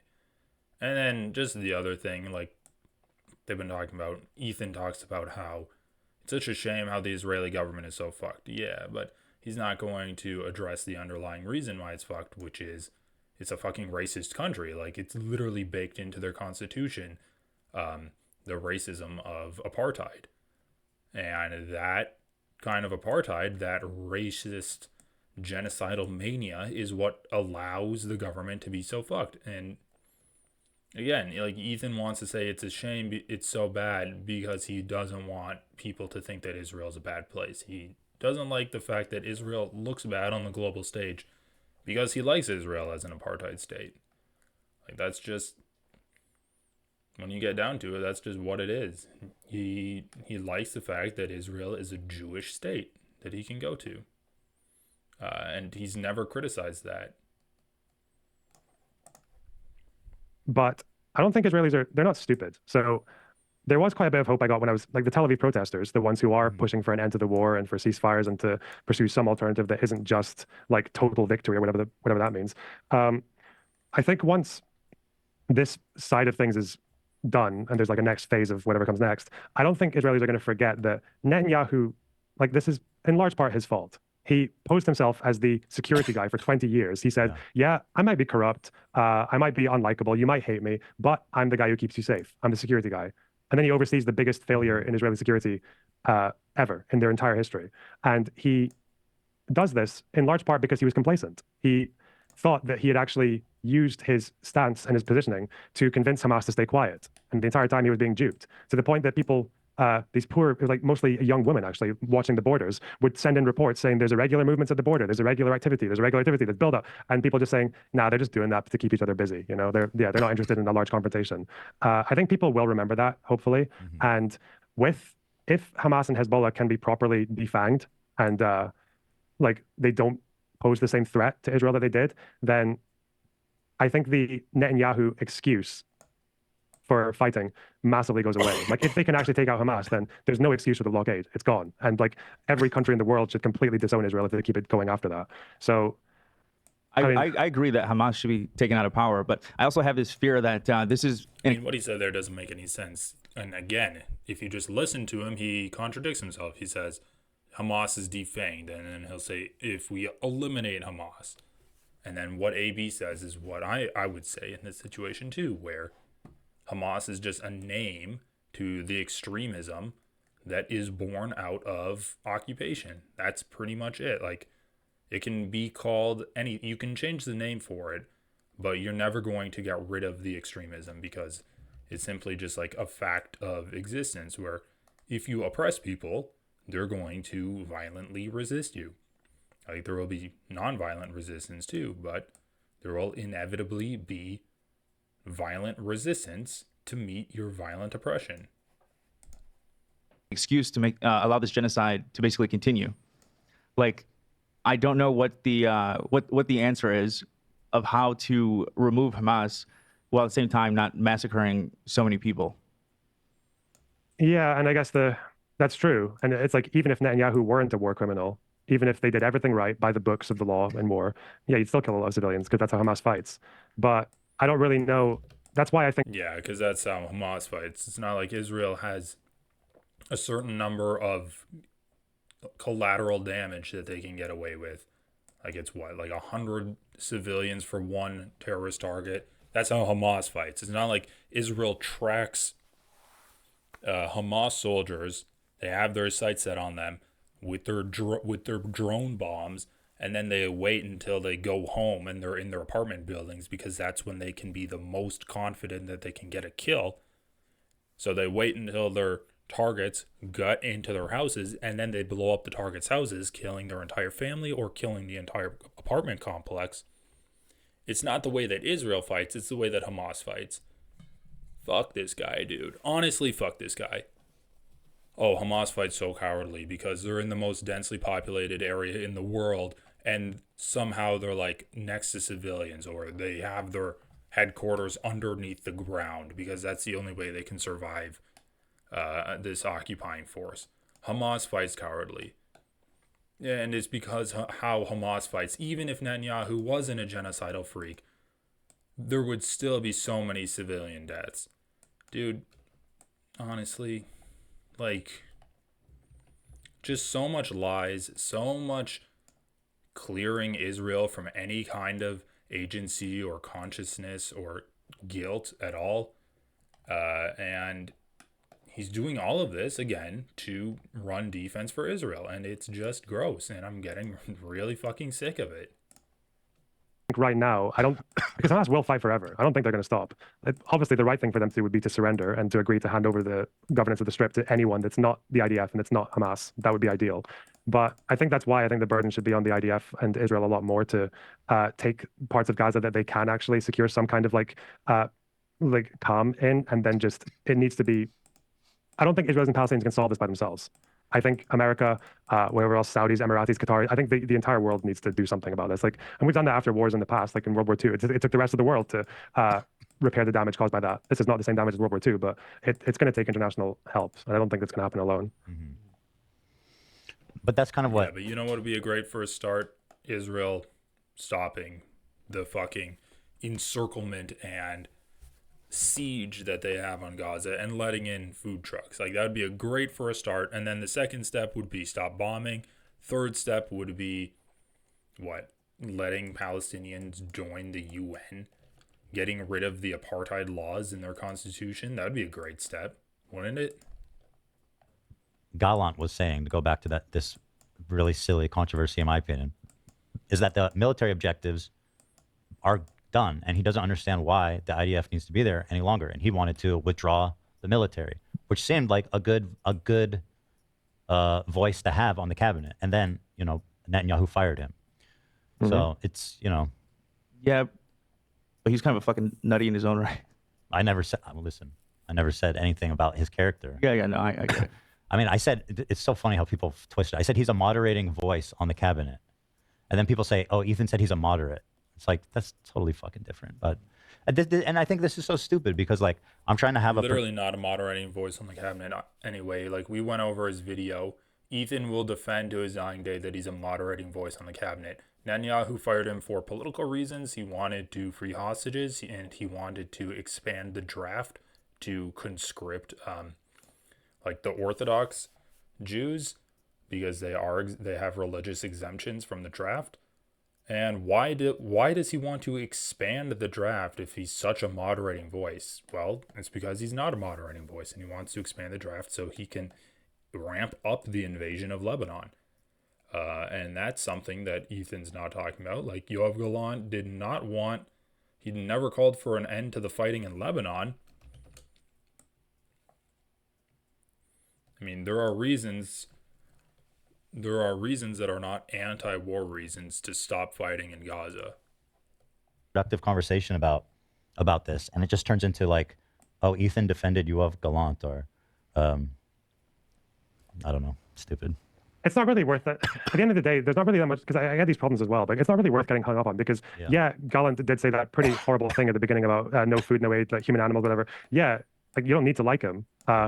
At the end of the day, like, everyone in the entire history of Israel-Palestine has done horrible shit. Everyone said and done horrible shit. Everyone, like, any Palestinian leader that you like, look into their past, they've said something crazy, anti-Semitic, or supported some kind of like terror or anything else, or like even Arafat. You know, what was he doing for the entire 20th century, right? He was coordinating attacks on civilians, like hijacking buses and killing civilians, hijacking planes. People still saw him at the end of the day. Was it wrong to say that at one point he was a potential body for peace in the region? I mean, he was. He made steps. He put forward olive branches, right? It's okay to say that about him, right? It's okay to say that about Mahmoud Abbas or anyone else. So yeah, Gallant compared to Netanyahu was more moderate. Yeah, that's okay to say. And Yeah, he wanted to end the war.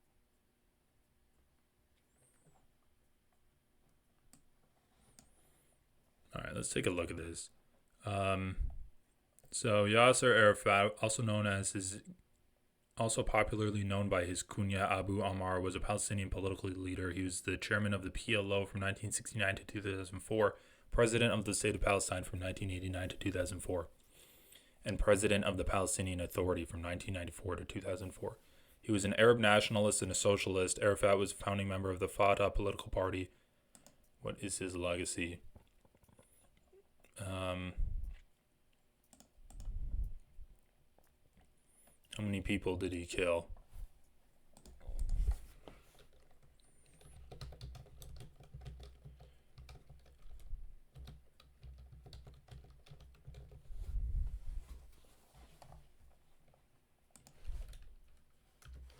How many people did Yasser Arafat kill? Was it hundreds of thousands of people?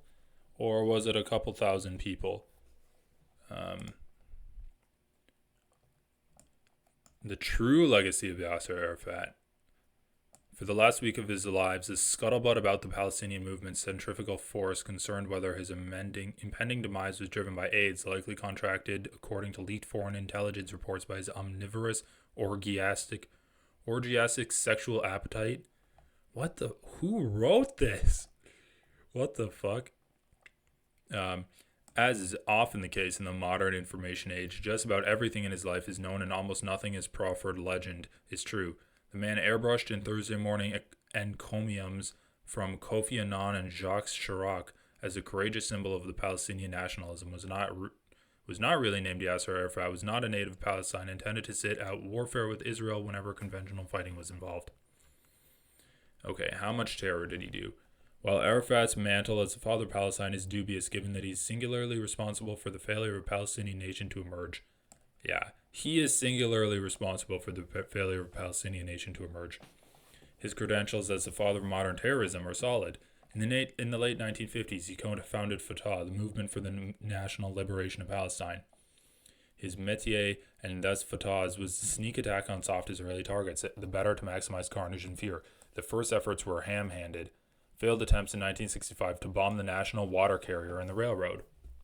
But the organization soon hit its stride, successfully attacking villages and civilian infrastructure.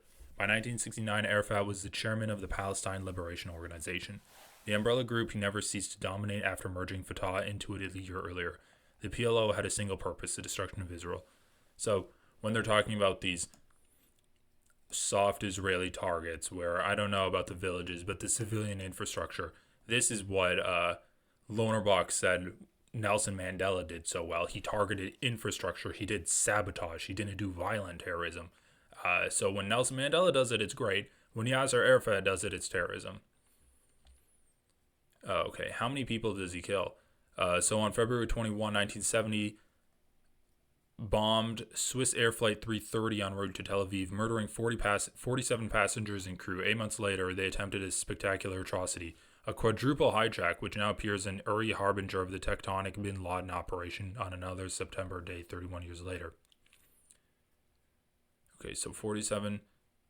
What is this? War broke out. By the time it ended, 2 weeks later, the hostages had been released, but 2,000 people had been killed as Arafat and his terrorist band were driven out of the country. Okay,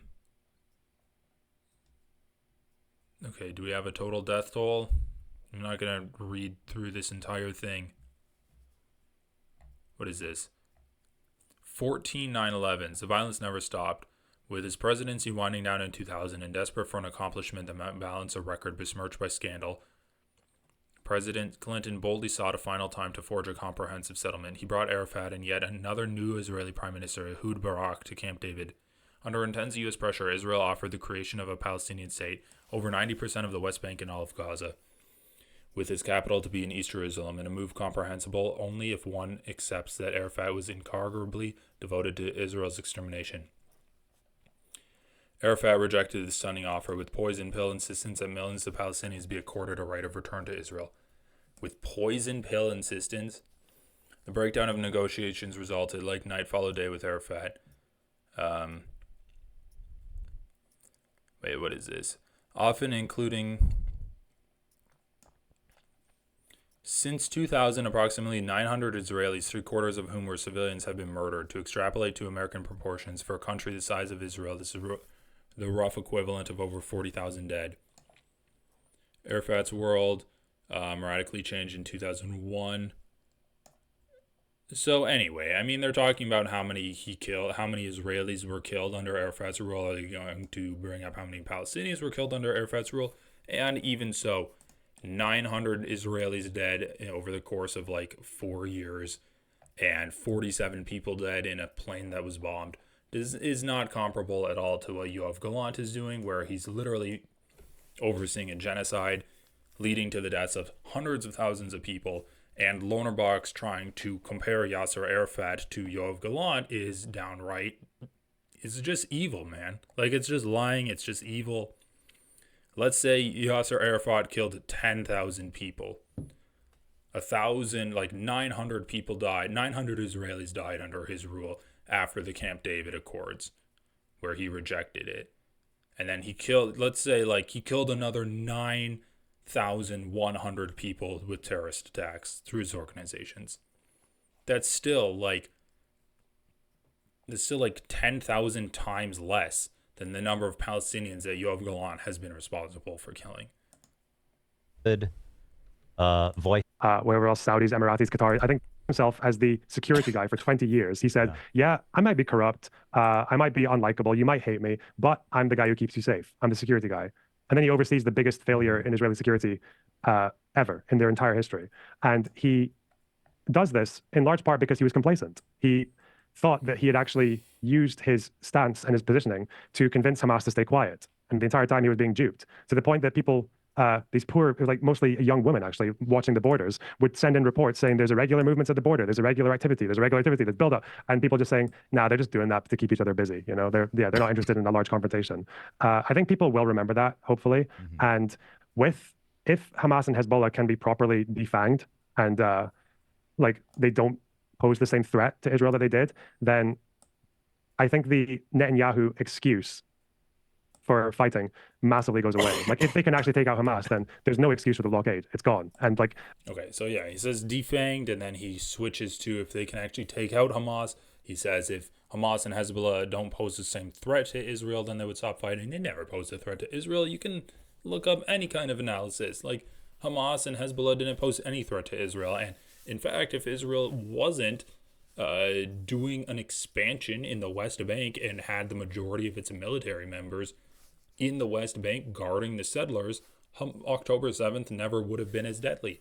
And even with that lack of military, Netanyahu got multiple warnings saying that October 7th was going to happen. Lonerbox even said himself, there were people telling Netanyahu that October 7th was going to happen. I think Egypt even sent a message to Netanyahu saying that Hamas is planning on this incursion on October 7th, and he ignored it. So yeah, Hamas doesn't offer any kind of threat to Israel. Hezbollah doesn't offer any kind of threat to Israel. And again, he goes from Hamas and Hezbollah being defanged to if we can take out Hamas and Hezbollah, then they would stop the invasion. He's literally moving the goalpost mid-sentence. Israel's going to be moving the goalpost forever because they just want to take over that land and cleanse the area of Palestinians. Every country in the world should completely disown Israel if they keep it going after that.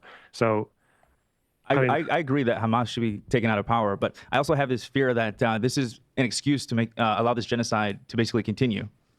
I don't know what the answer is of how to remove Hamas while at the same time not massacring so many people.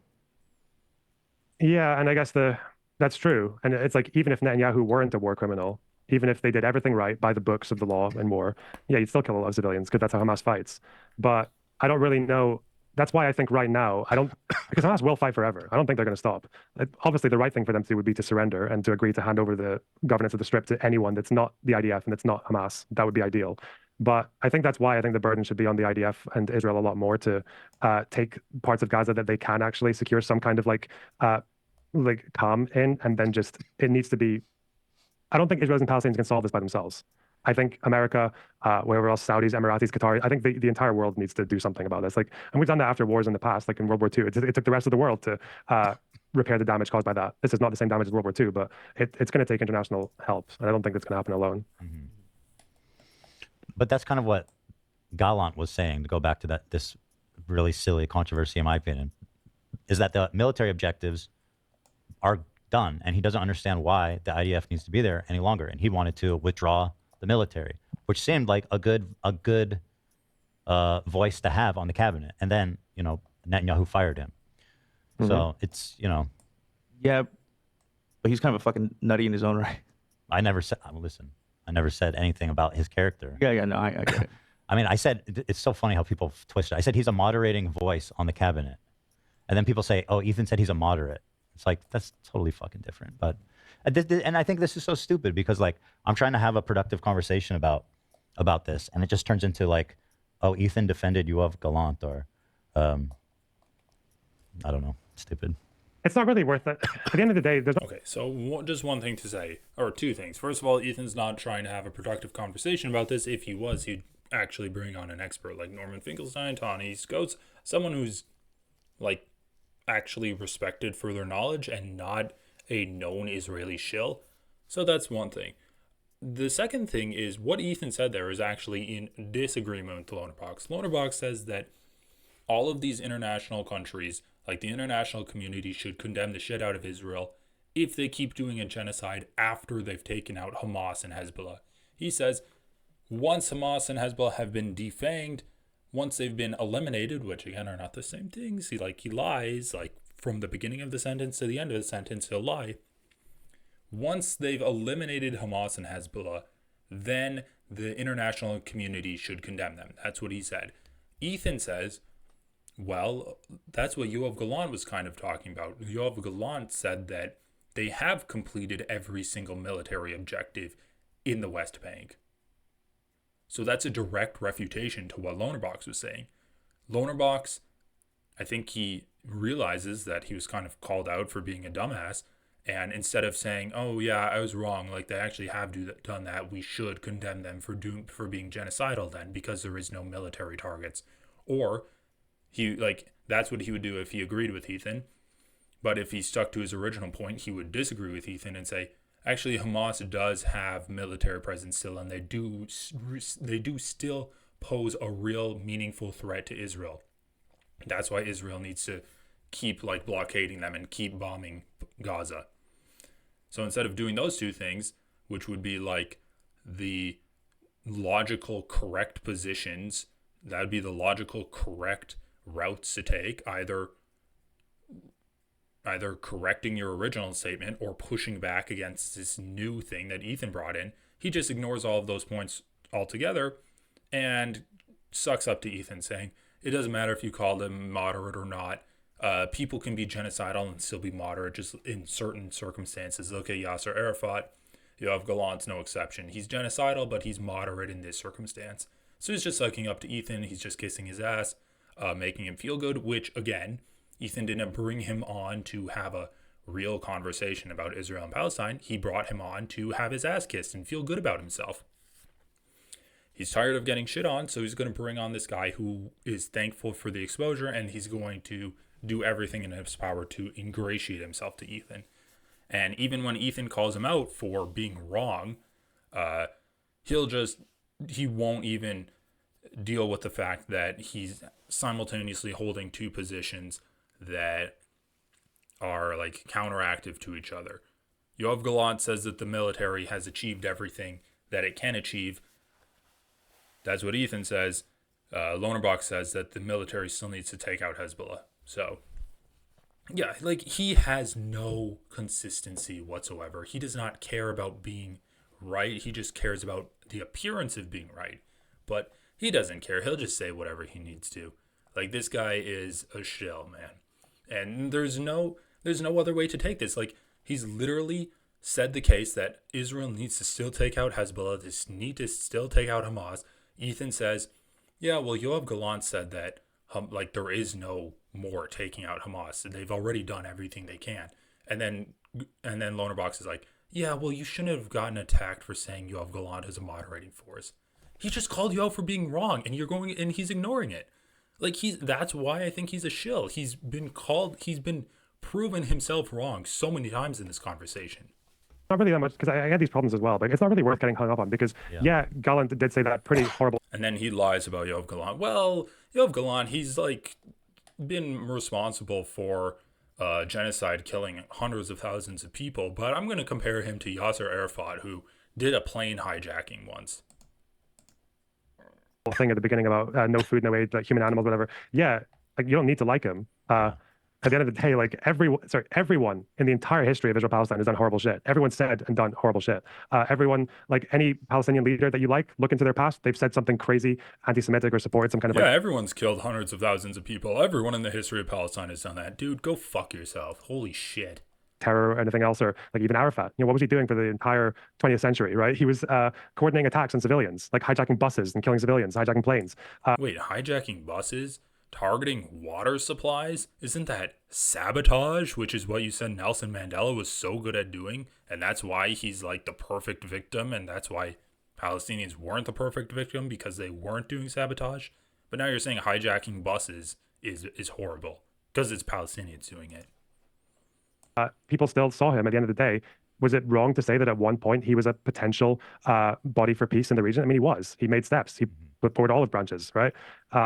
It's okay to say that about him, right? It's okay to say that about Mahmoud Abbas or anyone else. So yeah, Gallant compared to Netanyahu was more moderate. Yeah, that's okay to say. No, again, he's not. Like, they're misrepresenting his position. He's not more moderate. He wanted to expand the military. He was trying to like get Netanyahu on these wedge issues. And these are the issues that Netanyahu is weak on. I mean, I can explain it again, but I've explained it so many times already. And, yeah, he wanted to end the war. Yeah. Or at least he wanted to withdraw. I don't know. But yeah, I mean, he's fucking... Yeah, he's crazy too, obviously. You know yep, still a right winger, but he, at least on that particular issue, yes, he was a bit more moderate. Yes. No, again, no. There you go. See? I have a question. You're not vindicated, Ethan. Like, you're just as fucking evil as Lonerbox in this situation. Like, Lonerbox is a little bit more aware of all of the lies he's doing because he is more informed than Ethan. But Ethan brought him on to specifically do these lies. And he should have done his homework. And he's like, I'm bringing on this expert that's going to be the leftist to replace Hasan. And everyone should go watch Lonerbox and not Hasan. He's an expert on Palestine. What's your education on this? I read some Wikipedia articles. It's like, okay, I read Wikipedia articles myself. I read them too. Did you actually read them? Because they don't say what you're saying. Because you said that it should begin with Hamas surrendering, but not to IDF or Israel, to a third party. But what if they don't? Okay, let's say they don't. Is it okay then for all of these innocent people to keep dying until they do? How do we? No, I don't think it's okay at all. It's never really okay when. So how do we die, target the Hamas terrorists without hurting innocent people? I don't think you can. There's not really. That's Hamas chooses to fight on those terms, but that's also why. Bro, Israel literally tries to maximize the number of civilians getting killed because A, they want to do terrorism so that the civilians rise up and try to get rid of Hamas so the civilians surrender, and then B, because it's the most consistent way to kill targets. Wait until they're at home sleeping in bed with their families, because then they're not moving anymore.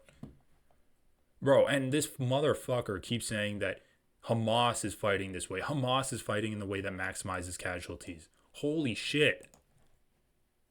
I don't think it's the IDF's, like, that's why so this Hamas total is doing victory it, then, doctrine. Oh, I'm sorry, didn't mean to cut you off. But if Hamas okay. is doing it, then IDF is okay to also do that? And like, we're talking about the proportions and numbers here. Several more Palestinians are dying. Yeah. So there's like I don't really like the legal arguments because they just sound really cold.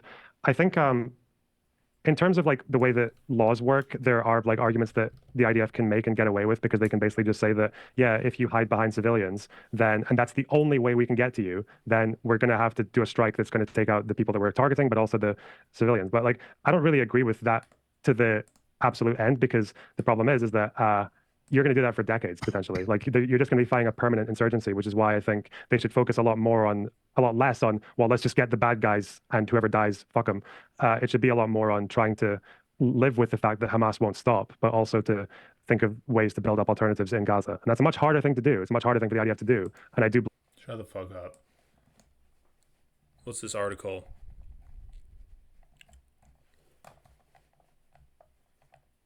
Collateral genocide inside Israel's official legislation of mass civilian killings. Israel's key defense is that it is not intending to destroy Gazans, but to destroy Hamas, so whatever happens is therefore not intentional. This was written in April 2024. An Israeli government legal analysis published by the Ministry of Foreign Affairs inadvertently reveals how mass destructions of civilians in Gaza is built into the Israel Defense Force's calculations of legitimate proportionate violence according to an exclusive Byline Times analysis. Drawing on 2 previous investigations, the analysis shows that the Israeli government's legal justifications for mass civilian casualties are consistent with an official policy of deliberately using disproportionate force against civilians, which is conducive to genocidal violence. So it's the way Hamas fights, you say, which is causing all of the genocide. After 6 months, the IDF war in Gaza has resulted in the killing of 33,200 Palestinians and the destruction of 70% of all homes in Gaza, leaving 1.9 million Palestinians displaced. Over 2% of Gaza's children were killed or injured. 8 out of every 10 schools has been destroyed, along with 84% of all health casualties. And now we know this number. The number of recorded deaths we have is over 40,000, and the estimates are hundreds of thousands of people dead from disease, starvation, getting crushed in the rubble. Not to mention the concentration camps that Israel has set up where they've been killing Palestinian prisoners, and just like unrecorded deaths too from bullet wounds and bombs and stuff like that. So South Africa launched an unprecedented application to the ICC or the ICJ calling for the Israeli actions to be recognized as genocide. The court has not yet issued a verdict, but did conclude that the case presented was plausible and urged Israel to take measures to prevent a genocide. Okay, so so this is the Dahia Doctrine, which is just like, who cares about civilian casualties? That's literally what it is. Okay, so what is this?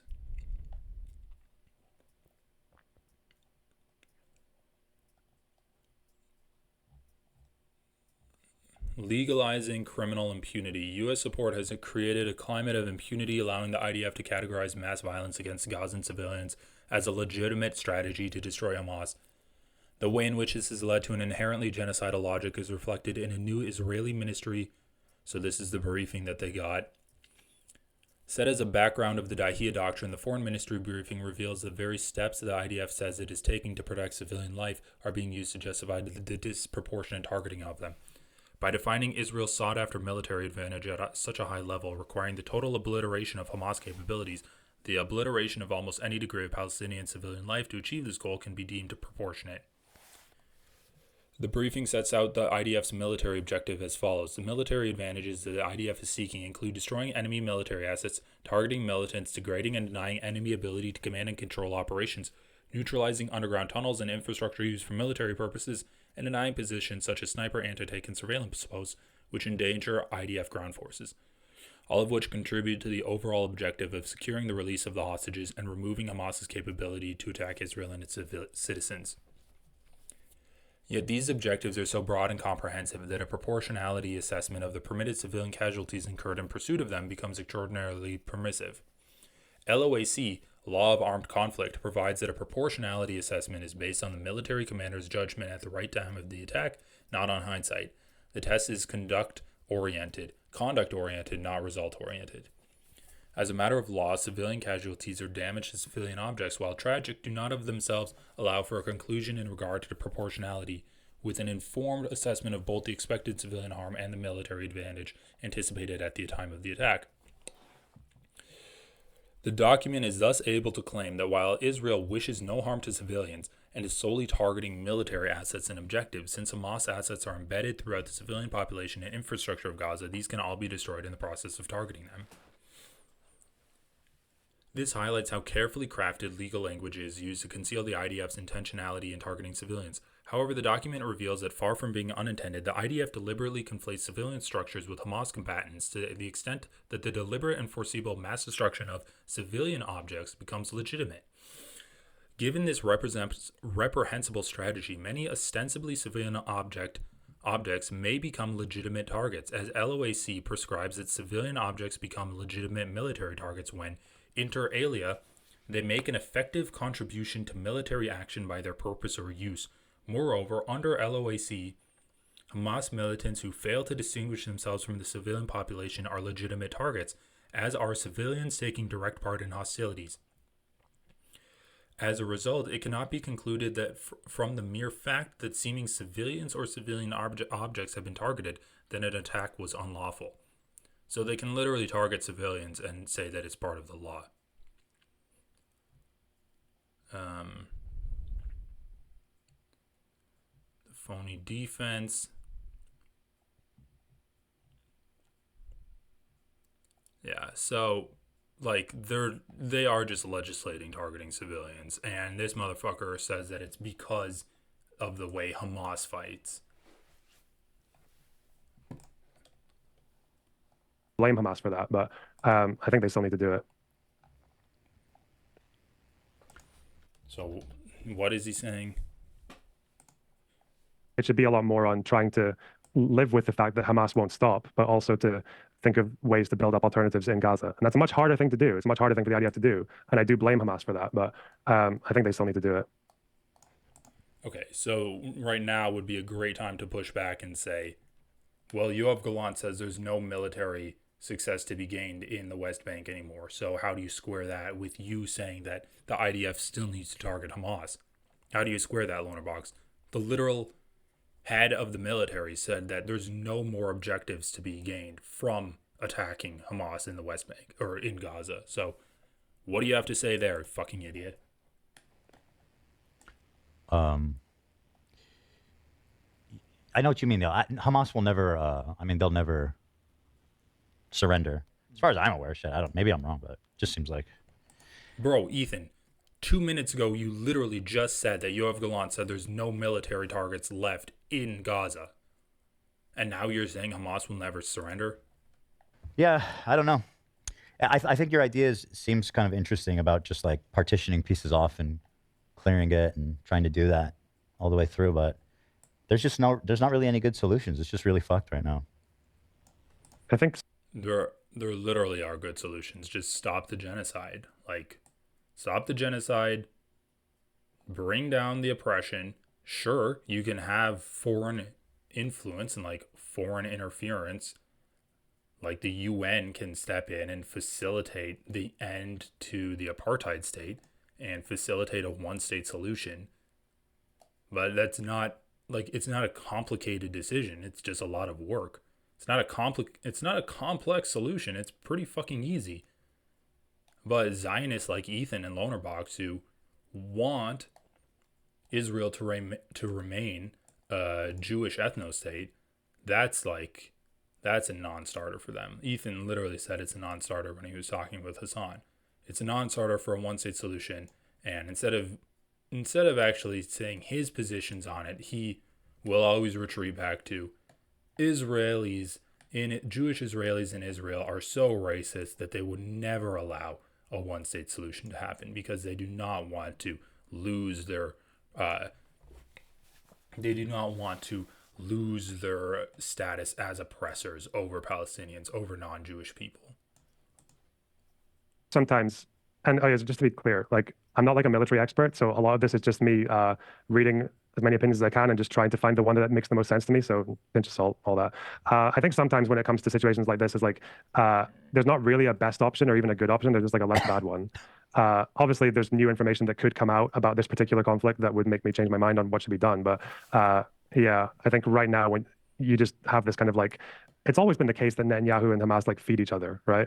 Hamas helps Netanyahu because it keeps the Palestinians divided. He said that. He said that when he was justifying letting Qatari money go to Gaza. But Netanyahu also helps Hamas because when Palestinians think, well, there's no olive branch coming from this government. There's no one saying, let's bring back the peace process. So what are we going to do? Like, yeah, it's a shame.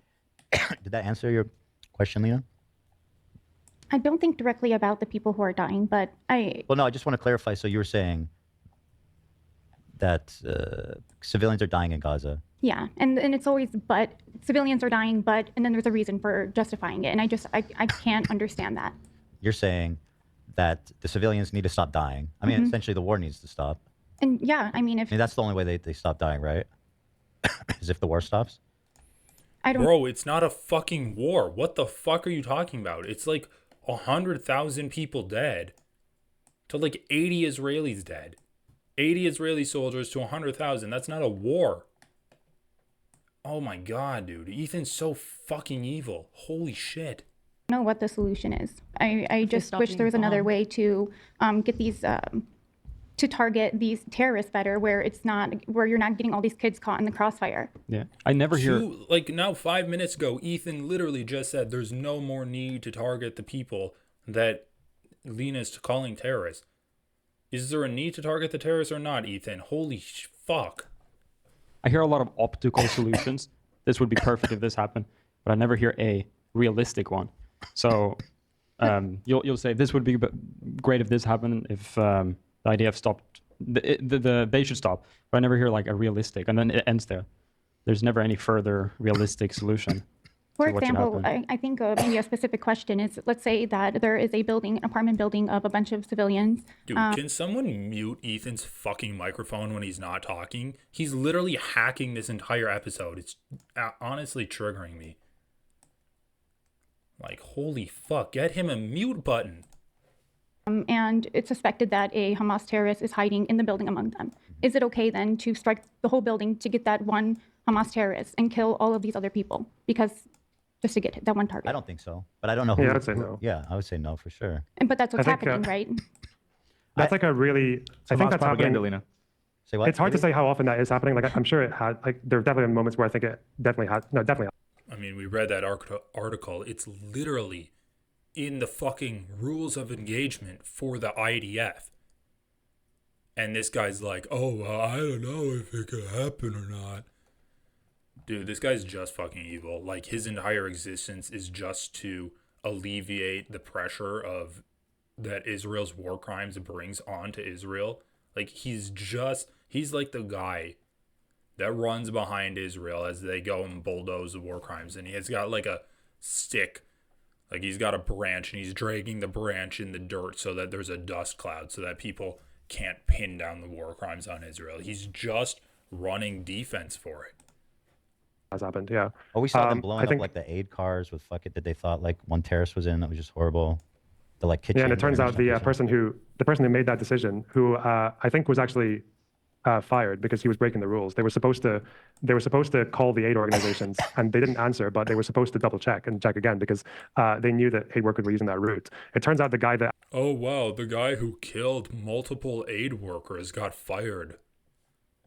Wow. Justice was served then, right? He got fired. Again, Lonerbox is trying to make the argument that Israel's not doing a genocide because they fired the person who murdered people for no reason. Okay, is he going to talk about the guy who became a celebrity for raping a Palestinian prisoner? Or is he going to talk about that? How there's massive pro-rape protests that were at the detention center for that soldier? Oh my god. Yeah, and guess what? If you kill aid workers, your punishment should not be getting fired. Your punishment should be life in prison. And the fact that he's fired is further evidence that Israel's promoting the assassination of these aid workers. They're promoting the genocide because the punishment does not fit the crime whatsoever. So how is Lonerbox actually going to make the argument that a man getting fired for murdering people is evidence that Israel isn't committing a genocide? Holy shit, dude. actually This is signed like off on that. pure unadulterated evil. And this is why I don't want to cover guys like Lonerbox or Destiny, because it's going to be so exhaustive and they just lie constantly. Like, we've been watching this for like what, 25 minutes? And I don't know how long I've been going, but I feel like I have to pause every 10 seconds to just like get my fucking ears out of the pure unadulterated shit that this man is spewing out of his mouth. Just need to give myself a break because it's so fucking evil. Strike was a settler, a guy who Oh, gross. opposed humanitarian aid going into Gaza, who actually argued very vehemently against aid trucks going into Gaza. That's a, so that's, that guy was that's a like systemic full issue on, with the IDF, though, right? That a fucking someone like that would be in that position. yeah, and the lack of accountability is awful. But yeah, to answer the question about what one terrorist in a building full of 20 or 30 people or 50 or whatever, it's like a really difficult moral question. I know that in like law they try to solve it because they say that, well, it's legal if the collateral damage, they call it, the civilian harm, is lower than the military advantage that you're going to get from it. And it's like, okay, how do you measure these two things? Like, how do you measure a military advantage against a number of civilian deaths or human lives? You can't really do it. So I think the way that some people try to solve it is they say is like, do we have any other way of stopping this threat? And generally in law, if you don't, then you just say, well, yeah, go ahead. And then people somehow do those jobs and manage to sleep at night. Like, that's why I think that there's only so much that the IDF could have done militarily, I think, and they've probably exceeded that by now. Like, they don't need to gain any more. That's why they need to go and pursue other options. Well, so then why are you making the argument that the IDF still needs to defang Hamas or, as you said 2 seconds later, eliminate Hamas? If you're saying that the IDF has no other military targets to do, then why are you still trying to justify this war? In their words, it's a war, obviously. I'm not saying it. And they represent like the Israeli perspective. They would say, so you have these terrorists that went and did this horrible attack, and then they retreated back into Gaza. And they are, I mean, their bases are under hospitals. They shoot from schools. They embed themselves in the civilian population. They even dress as civilians when they fight.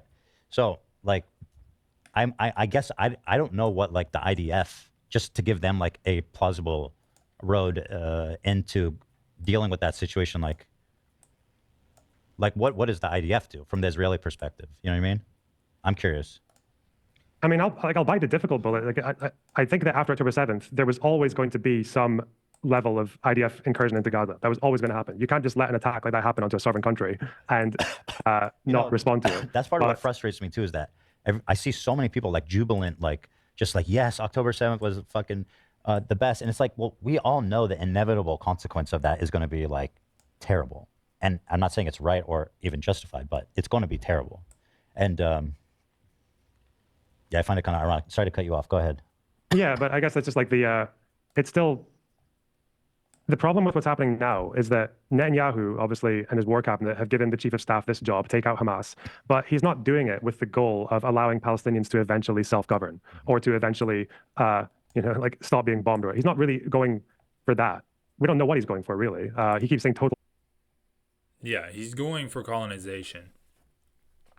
And, I mean, the reason I'm not really responding to what they're talking about is because we know that the IDF would just bomb the entire building, because they said they would bomb the entire building, and they've done that before. They have bombed the entire building before.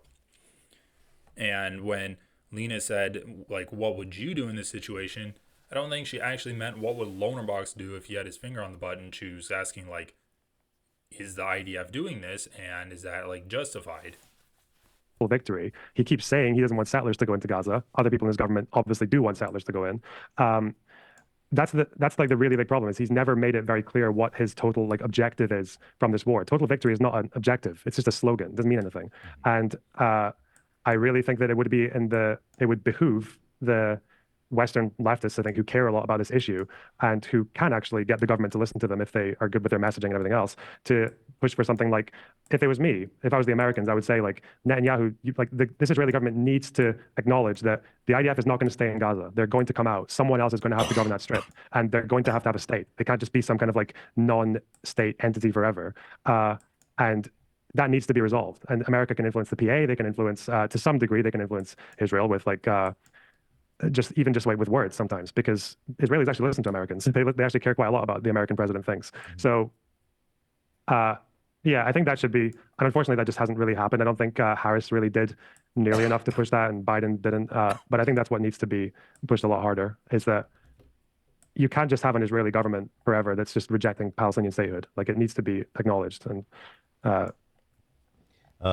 think it was something. Yeah, and again, he's putting the onus on the American leftists for not having a clear enough message to say that Palestine needs a statehood. Bro, that's literally what the fucking college protests have been about. they're not muddled in their messaging. They want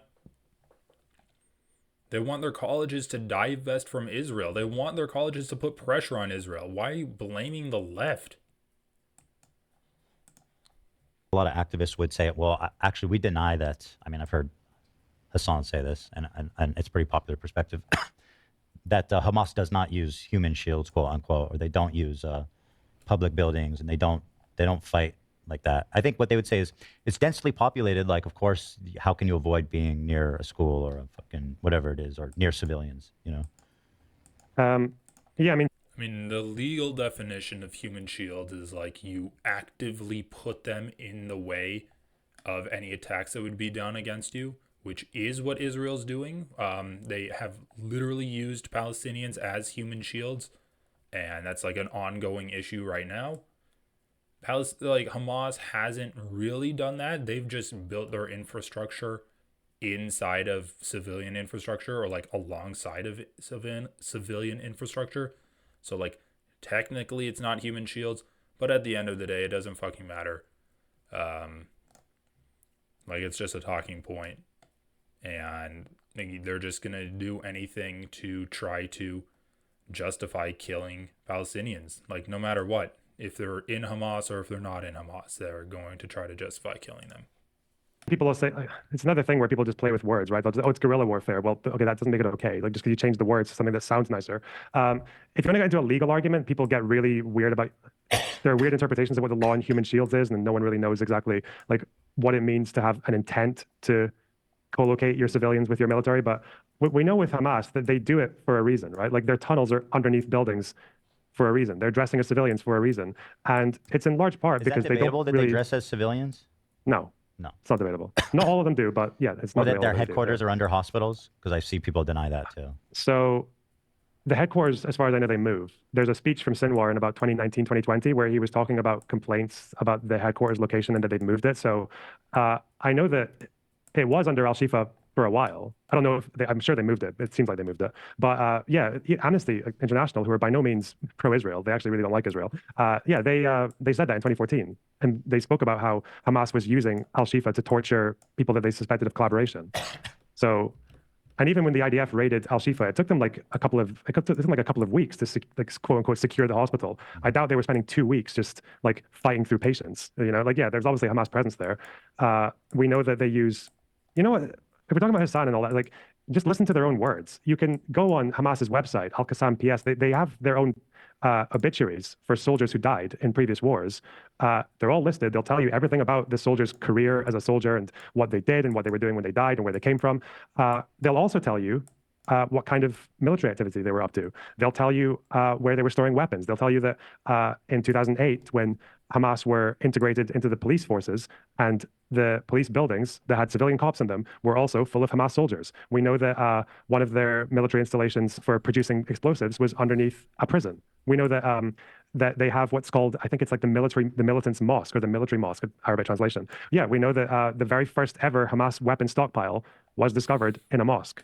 We know that that tunnel where 6 hostages were shot in the head a few months ago had a foreign journalist, a Sky News journalist, go in and verify that that tunnel entrance was underneath a child's bedroom. So Hamas won't even hide from that. They'll admit that they have tunnels. They'll admit that they do it under civilian buildings. They'll write it in the obituaries of their soldiers. But I guess that's like, it's like a concept I call Western or like leftist Orientalism. It's this idea that you're not really treating Arabs as real people when you feel like you have to do this whitewashing of their own actions, where you feel like you see like a Palestinian group like Hamas doing a thing, basically everyone agreeing they do a thing in terms of like investigations, them saying they do this thing, but you're just like, no, that's not true. Like, you're not really treating them like real people when you do that. I guess the last thing is like Trump is president. Okay, so just on that whole like Hamas underneath a hospital, even if Hamas is under a hospital or Hamas tunnel goes under a hospital, that does not give an excuse to blow up the hospital. We also know that pretty much any kind of civilian infrastructure or civilians in general can be targeted. Like it's literally part of the IDF law. It's like part of Israel's law. And then if we extend this logic, then anything in Israel can be targeted because there are military bases everywhere. All of that could be used as military. So if you're bombing, like, I don't know, the fucking military base in the Knesset, or the local congressional library, or any kind of military building, that, oh, well, an IDF official was there, so he blew it up. Or we know that the IDF sometimes meets, like, IDF officials sometimes meet at this bar, so we bombed the bar. Like, if you're opening up civilian targets because sometimes they can be used for military purposes, then that can be applied back to pretty much anywhere.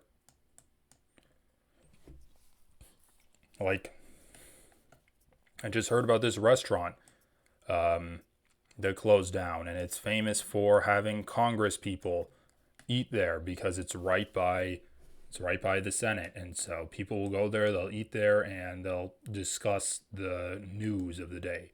Is that a valid military target? Because there's members of the government that run the military and give out military orders eating there? Is that bar, is that steak house a valid military target in the eyes of Lonerbox?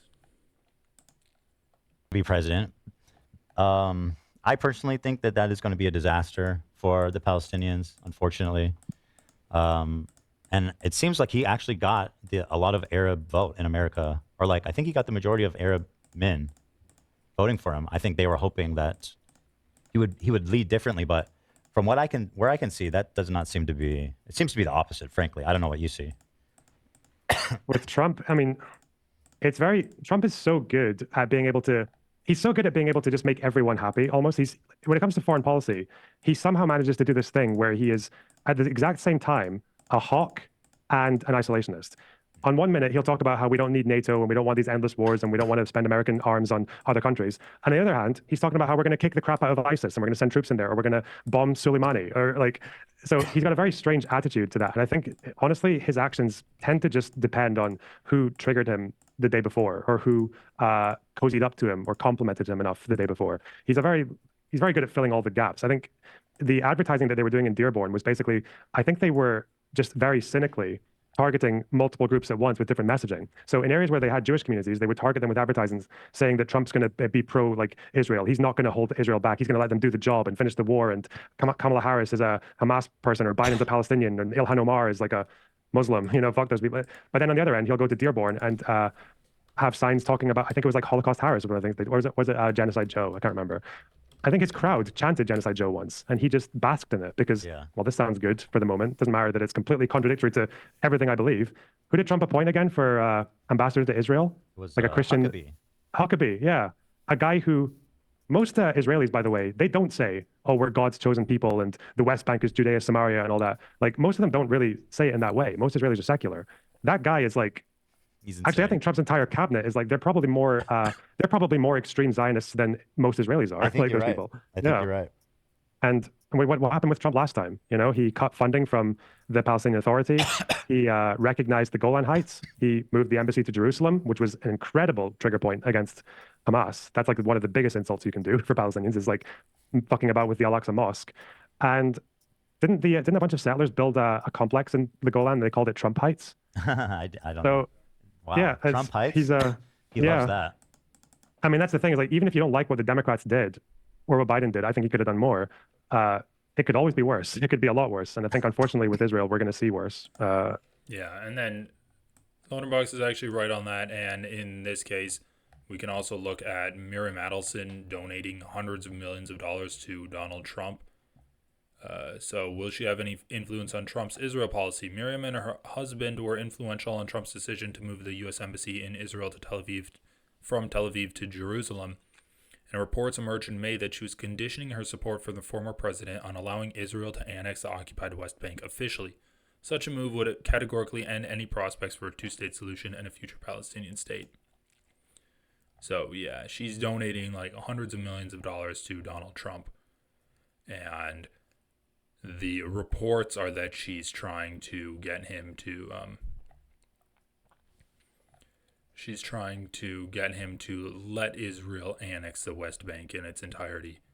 So we'll see if that happens. I mean, Trump has a history of doing whatever Zionist donors tell him to do. So, yeah, I don't think we're going to have a Palestine in the next 4 years. With Trump and Netanyahu combined. Oh yeah, here it is, Trump Heights. That's it. That's all you need. We just need a Palestinian city called Trump Village, and then he's gonna switch sides. The Trump Mosque, yeah. Trump Mosque. Yeah. Trump Heights. Wow. Yeah. What? Sorry. I would just say, yeah. Me and my wife, we're from Dearborn, and yeah, definitely a lot of people back home would not vote for Harris, and some of them, obviously, yeah, they were going towards Trump.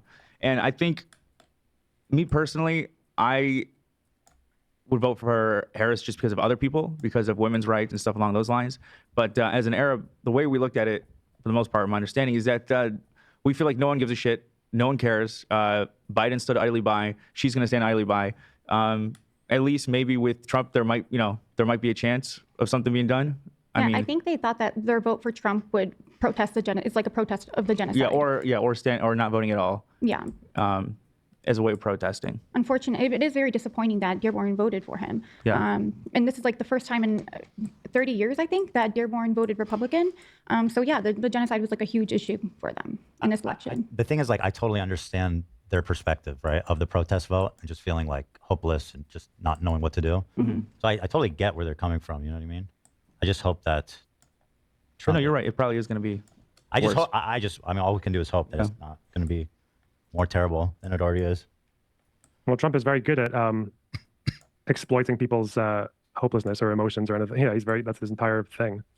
American democracy. Last question. American democracy. 4 more years? What, do you think we got 4 more years of American democracy? I mean, a lot of people think that. I mean, there's a lot of people that think it's that serious, I'd say. I don't know, Ethan, the guardrails, it doesn't matter that Trump wants to end democracy or like will disrespect any election that he doesn't win.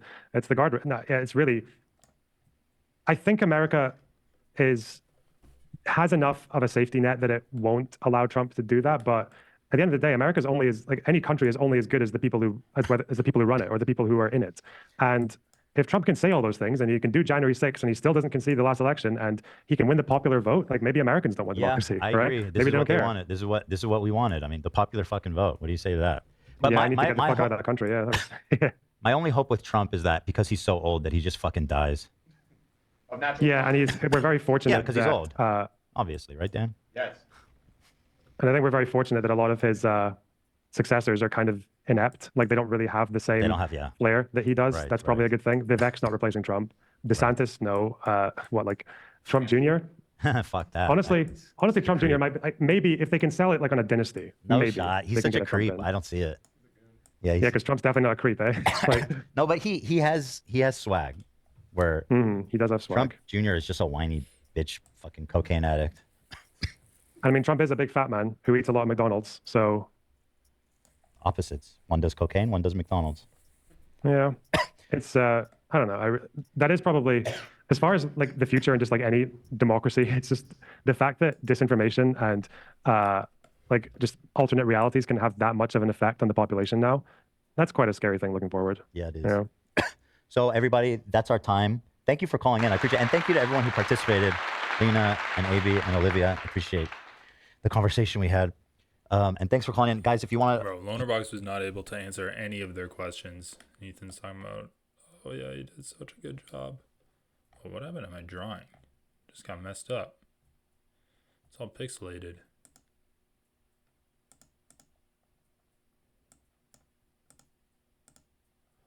Shoot, wait. All right, well, let's continue this. He's Lonerbox on YouTube. Is there anything else to say that you want to plug? I mean, it's Lonerbox. Yeah, you can find me on YouTube, either Lonerbox or Lonerbox Live is where I do most of my content now on live streams. You can see me on Twitter if you want to see me fighting with people. But how often do you go live these days? Pretty much every day, maybe 6 days a week these days. So Lonerbox Live. Cool. Very good. Yeah, thanks a lot for having me, you guys. Thank you. I appreciate you calling in. Have a good evening. I know it's late there. Enjoy sleeping. Yeah, take care. Bye-bye. Bye. Excuse me. God. Okay.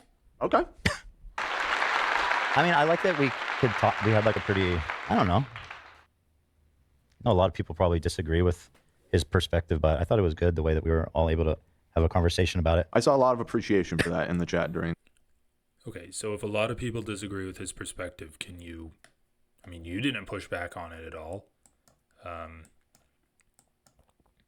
Goddamn, dude.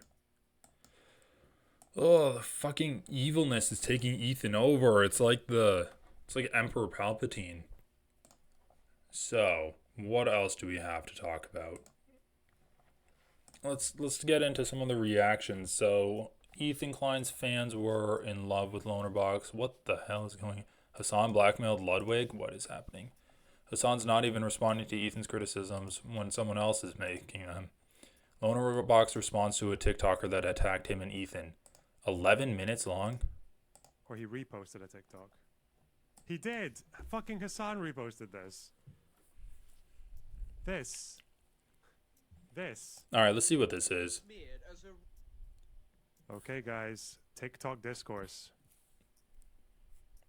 Radical anti-Semitic extremist because he dares to humanize the Palestinian people. That's exactly what happens. That's all he does. That's the only thing that he does, and that's why people call him anti-Semitic. Yeah. That's why people call him an extremist. By the way, I don't think Hasan is anti-Semitic. I've never said that. I've said that he enables anti-Semitism. So if you're a leftist, that makes you anti-Semite. Like, enabling something makes you the thing. So I mean, there's no difference. There's no difference between enabling anti-Semitism and being anti-Semitic. but I tend to differentiate. But okay. Why do people do this? Oh my god, I can't hear this Why at can't all. people ever just be honest about what's happening? It's so stupid. All right.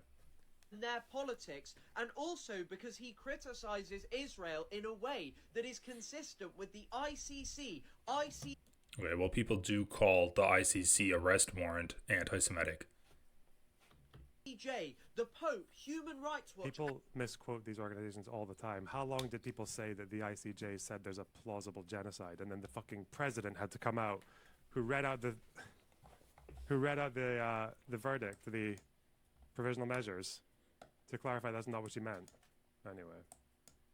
Amnesty and so many other internationally respected human rights organizations. But the streamers Lonerbox and Destiny are consistently held up as more reasonable people who deal with Palestine and Israel in a much more balanced way. But they are with a literal Israeli government propagandist, Elon Levy, a man who was paid by the Israeli government and Benjamin Netanyahu's office to go on British and Western... Does this guy even know what was said in this interview? Or is it just if you talk to these people, that's a problem? Okay. Hang on. It's so...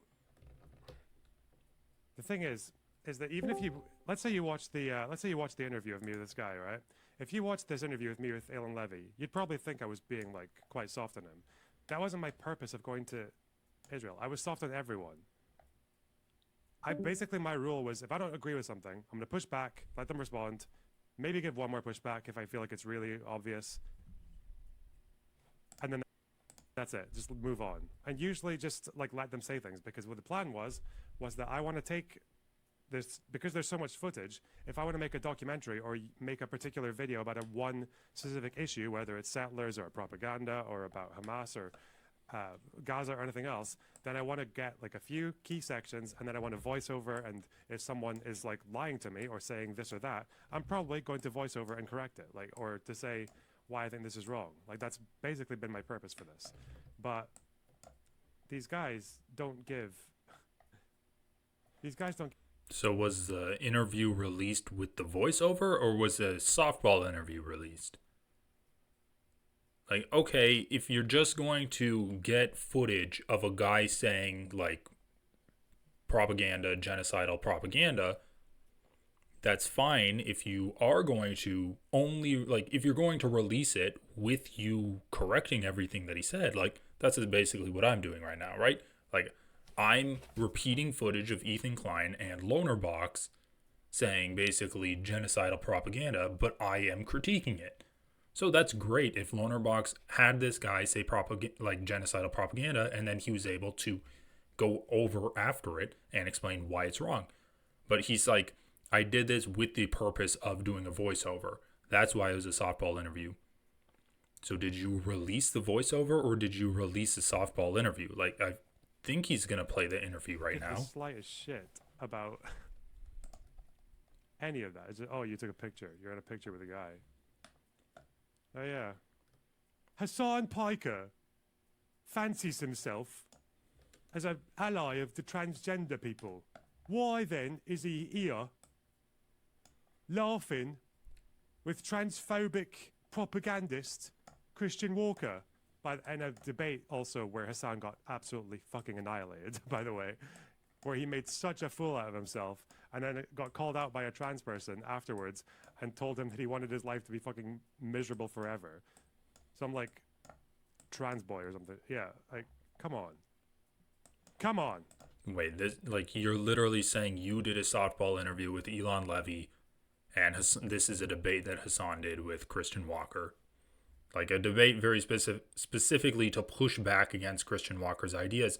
You're just platforming Elon Levy, and you say that in your post editing, you're going to push back against the things that were wrong. But you're not being uncritical to him, or you're not, like, going into the interview trying to prove him wrong. You're just like, okay, well, if he says any lies, I'll probably push back against it in post editing. Well, did you? Like, you said if you saw the interview with Elon Levy, then you would know that I did all of my interviews like this. Okay, so it doesn't sound like you released the documentary, because why would you say if you saw the interview with Elon Levy rather than if you saw this documentary that I produced? So did you produce a documentary with Elon Levy or not? Media so as to lie for the Israeli government and to justify the continual slaughter of Palestinian people. And then, of course, I'm sure as many of you will know, one of the key figures crusading against Hasan, we're gonna get critique. Okay, we're gonna play a clip. Let's go. Come on. has been his former co-host Ethan Klein. And just watch Lonerbox yesterday, the man who was brought on by Ethan to give reasonable opinions about Palestine. Okay. You can get in. I think the American government, I don't know if you know, recently there was like a measure that was taken in October for 2 weeks where Israel basically, the IDF, I think without getting approval from Central Command, basically decided that they were going to surround the north of Gaza, and to do that operation they weren't going to let anything in. Okay, so they did that for about 2 weeks, and then I think that was when Kamala Harris came out and said, okay, you've got 30 days. This is me describing a crime. Okay, this is like one of probably the most easily verified and most egregious crime of the war, by the way, just choosing to take a certain area where there were 400,000 people, where you knew not every civilian had evacuated, and chose to choke it off.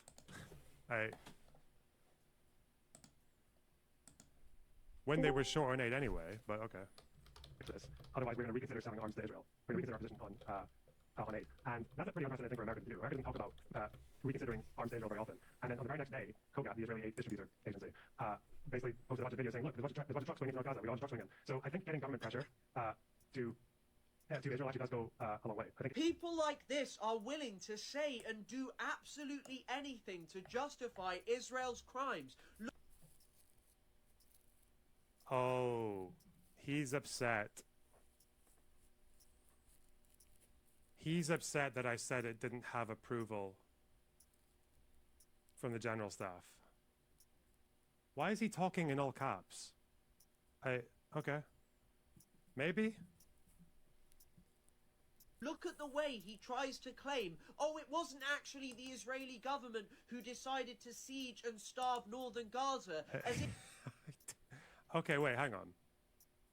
So this is from Haaretz. This is where the confirmation that this was happening came from.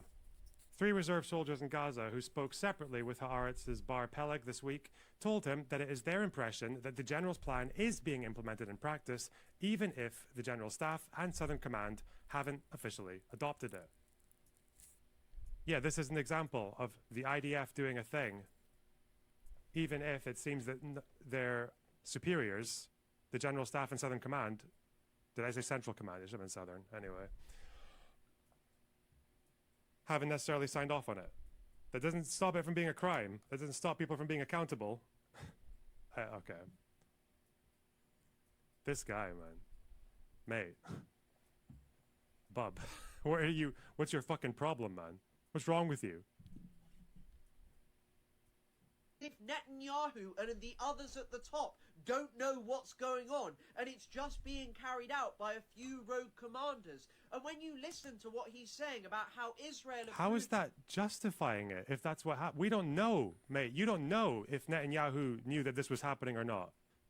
Would I put it past him that he knew? Not really. I'm just reporting the facts, buddy. Like what? Two can be true at once. If you disagree with America, that's fine. You guys would agree with America on US aid whenever they say something that suits you. The verdict from America was that they had done enough of a change, but they hadn't met every demand. Headlines that the US government set.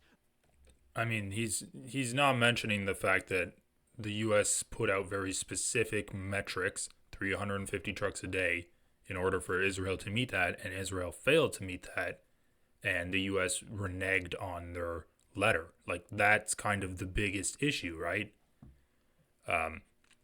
And we even went over that US spokesperson who was talking to the press, and he's like, they've opened up more crossings, they've worked on building a bridge. It's like, okay, that has nothing to do with what we're talking about, pretty much. Like, they've opened up more crossings. How many trucks are they letting in? That's the biggest point. And what you should be focusing on in this conversation are the actual aid organizations who are saying that almost no aid is reaching northern Gaza, and that last week Israel denied 82 out of 91 attempts to bring aid to that area. But of course, for Lonerbox, he needs to tell you the Israeli government narrative. Why is he saying? I thought wait, is he talking about? Hang on. Bro, just let him finish. I don't know why you would talk about trusted aid organizations, then go with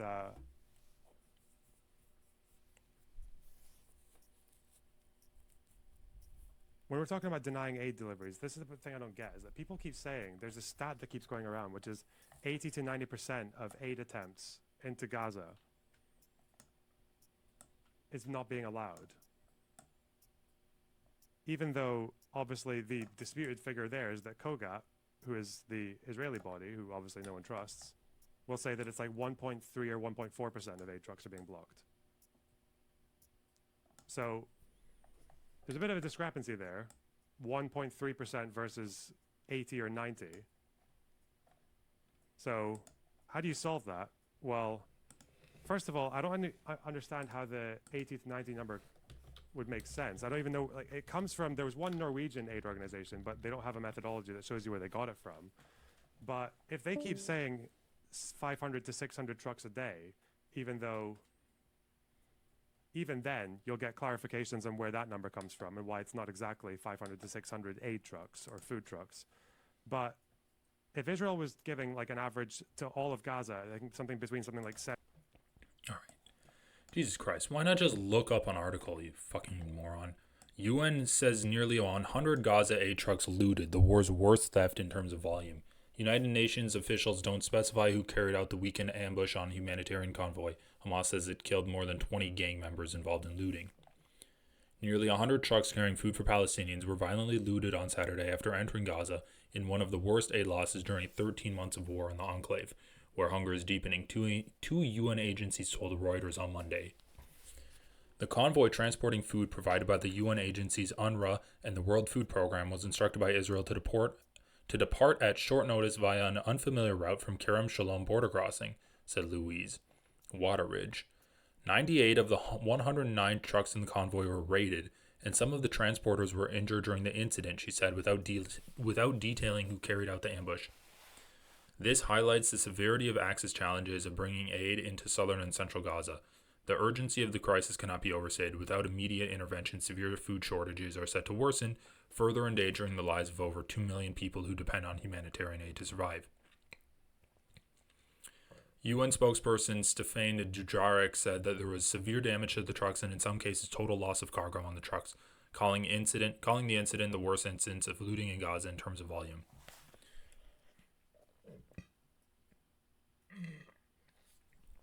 The Hamas-controlled Gaza Interior Ministry said over 20 gang members involved in looting aid trucks were killed during an operation carried out by Hamas security forces in coordination with tribal committees. More than 20 members of gangs involved in stealing aid trucks were killed in a security operation carried out by security forces in cooperation. Okay, why would you just repeat this sentence? So who did this? A WFP spokesperson confirmed the looting and said that many routes in Gaza were currently impassable due to security issues. The Israeli military has said that attacking and stealing aid is an ongoing problem, especially in southern Gaza. Kogat, the military body in charge of humanitarian aid to Gaza, has said convoys are attacked by Hamas terrorists and known crime families. The military did not have an immediate response to the weekend's attack. An Israeli official said Israel had been working to address the humanitarian situation since the start of the war, adding that the main problem with aid deliveries was UN distribution challenges. A UN aid official said on Friday that access for aid to Gaza had reached a low point, with deliveries to parts of the Israeli besieged north of the enclave all but impossible amid the ongoing war sparked by Hamas is devastating. Okay, whatever.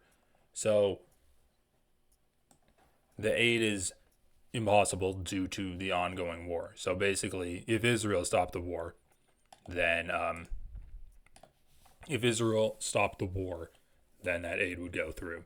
So this was from September, published September 16th. Israel's siege now blocks 83% of food aid reaching Gaza. So this was the Norwegian Refugee Council. This was what Lonerbox was citing. New data has revealed the scale of aid obstruction and the consequential drastic fall in aid entering Gaza. Data analysis by organizations working in Gaza has found that as a consequence of the Israeli government's obstruction of aid, 83% of required food aid does not make it into Gaza, up from 34% in 2023. 65% of insulin required and half of the required blood supply are not available. Availability of hygiene items has dropped to 15%. Only around 1,500 hospital beds in Gaza remain operational. 1.87 million people are in need of shelter. A record low of average of 69 aid trucks per day entered Gaza in August 2024 compared to 500 per working day last year, which was already not enough to meet people's needs. In August, more than 1 million people did not receive any food rations in southern and central Gaza. So Lonerbox would dispute these numbers because all of these organizations gave their data to the Norwegian Refugee Council. And then we can see here that there's this looting that's happened in Gaza.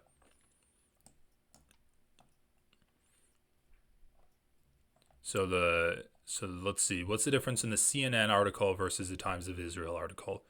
So drivers were forced to unload trucks at gunpoint.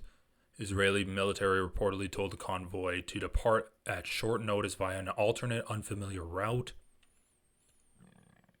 They did not identify the perpetrators of the looting, but blamed the collapse of law and order and the approach of the Israeli authorities for creating a perilous environment. The trucks frequently are delayed at various holding points, often looted and subjected to escalating attacks. Well, we have been warning for a long time about the total breakdown of civil order. Until 4 or 5 months ago, we still had local capacity people who were escorting the convoys. This is completely gone. So yeah, basically it's just Israel bombing the shit out of Gaza and getting rid of any kind of order to distribute the aid. And now they can be like, well, look at how barbaric the Palestinians are where they can't even distribute aid. And we don't know who these gangs are. They could be Israeli gangs. They could be Palestinian gangs. We know that Hamas is fighting against them. Hamas claimed they killed 20 of them.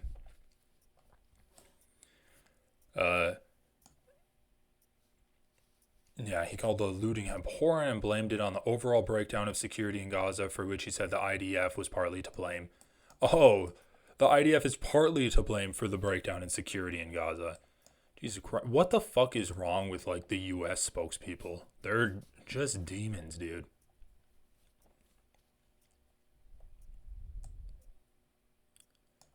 The National and Islamic Forces, a coalition of Palestinian groups, commended the ministry's actions against looters who it referred to as criminal thieves who disrupt the security of our internal front and steal the livelihoods, bread, and medicine of our citizens. What is this? Gaza aid deliveries are at dangerously low levels. Trucks entering the Gaza Strip via land crossing since the war began. So we can see that it's just fucking dropping, dude. Israel's letting in less aid, and then the aid that is getting through is getting attacked by these gangs. So what is this? On Thursday, UN Special Committee report alleged Israel was using starvation as a method of war, an allegation denied by COGAT, the Israeli agency that approves aid shipments into Gaza. Israel insists, however, that the number of aid trucks entering Gaza has risen and that it is working tirelessly to get aid into the enclave. The U.S. State Department last week assessed it was not blocking aid, though it said improvements were needed. At his press conference Tuesday, Miller said the U.S. was working with the IDF, COGAT, and UN agencies to get more assistance to those who need it. He noted the opening of new aid routes to Gaza, which happened after the Israeli government allowed only limited access to the besieged strip for weeks. He said the U.S. hoped some of the new routes would help divert convoys away from looters. Israel's deteriorating relationship with UNRWA, saying that its employees are affiliated with Hamas. So yeah, I mean, it's just undeniable that Israel's stopping aid. Israel has like completely destroyed Gaza to the point where they can't even distribute aid now. And Lonerbox trying to do this like, oh, well, some people say it's this number when it's literally like up to the decision of a few people, and those people can determine how many trucks get through and how many don't get through. And guess what? Those people work with Israel. It's like that COGAT organization that approves aid trucks in. So like the number is changing all the time. And when Lonerbox says that some people say it's this, but then I've seen otherwise it's this, so we just can't know. Like he's just sticking his head in the sand and defending Israel. 70, 80 to 120, 130 trucks. If you're saying that they need 500 trucks, but also 70, 80, 90 trucks a day is denying 80 to 90%, then are they saying that the appropriate number of trucks should actually be like 7, 8, 900? Okay. Out of Yeah, if they're only allowing 50 trucks in, that'd be what, like 70% of... If the United States said that they wanted 350 trucks to go into Gaza per day, and they're only letting 50 trucks in, then that'd be like 70% of the trucks being denied. So, yeah, they are denying the vast majority of the aid trucks. 91 attempts to bring aid to that area. He's talking to North Gaza, which I commented on. I don't know if this moron notices that I mentioned North Gaza. Right, okay. Of course, for Lonerbox, he needs to tell you the Israeli government narrative because he's balanced and two-sided. And if you ever wonder... I mean, he's not balanced and two-sided. He's pretty clearly on the side of Israel. why I'm so dismissive of liberal Zionists and people who say, oh, why can't you give the Israeli side? This is the Israeli side. It's just lies to justify the extermination of Palestinian people, or in times where they're not waging a brutal assault on Gaza, it is done to justify keeping Palestinians under an apartheid regime and taking their land constantly. That's definitely from the same podcast where I said that people who try to take Palestinian land should get shot. Why are they such... They don't care. These people don't give a fuck. They don't know. They don't care. I, on the other hand, believe that Palestinians deserve dignity and the right to live in the land that they have continually been marginalized in and ethnically cleansed from by the Zionist project. And of course, that means that people like me and Hasan are radical extremists. Hasan I don't know if this guy's an extremist. You have to know like 5 things about the conflict to be a radical extremist. Okay. So that's TikTok, and that's, I guess, pushback and discourse that Hasan appreciates, because I guess Hasan can't really push back on anything by himself, because he needs, like, again, he's a 45 IQ commentator who needs 50 IQ commentators to make these debunks for him. Okay. Okay, I mean, Lonerbox didn't really debunk anything there. He's just like, oh, this guy's citing the lack of aid getting through. Did you do your math, bro? You don't even have good math. What is this? Thanks for the 199. You handled the AB shade really classily. Good job. Oh yeah, me and him are fine. We spoke yesterday. Spoke to him, spoke to Ethan. It's all good.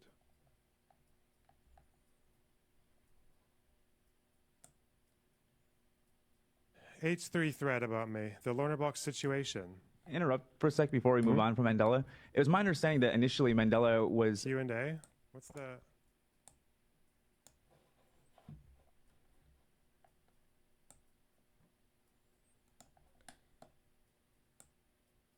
Is this just a segment, or...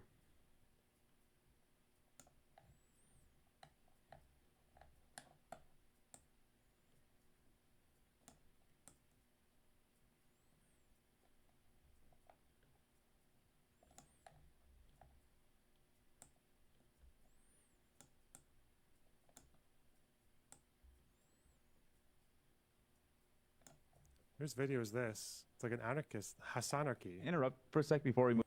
What is this channel? I see things of this channel all... Okay.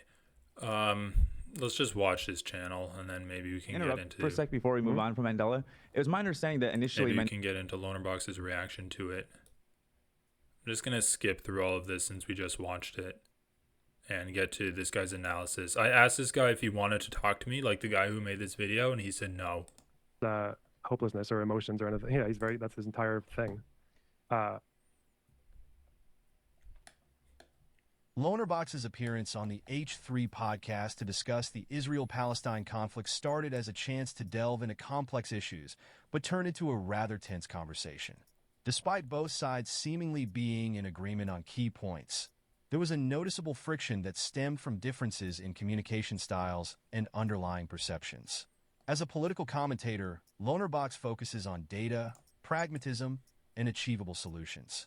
This is a more analytical approach that can sometimes come off as detached, especially when he also focuses on repeating Israeli propaganda and ignoring all of the points that AB, Lena, and Olivia were saying, where they were namely saying, why should we be killing innocent Palestinians? Like, just because Hamas exists doesn't justify the killing of them.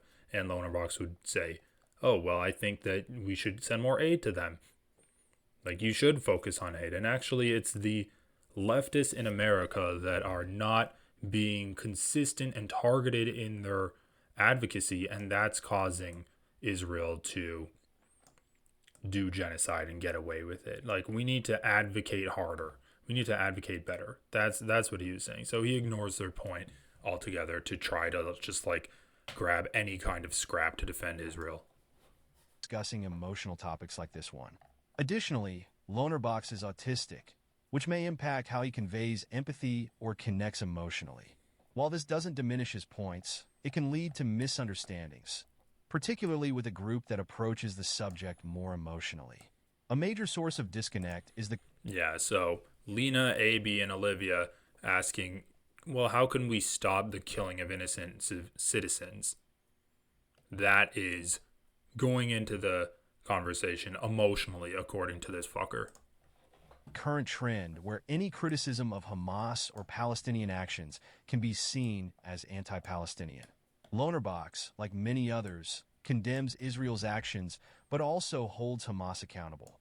This nuanced position is often overshadowed because he's not placing sole blame on Israel. Ironically, Ethan faces the same backlash online for similar reasons.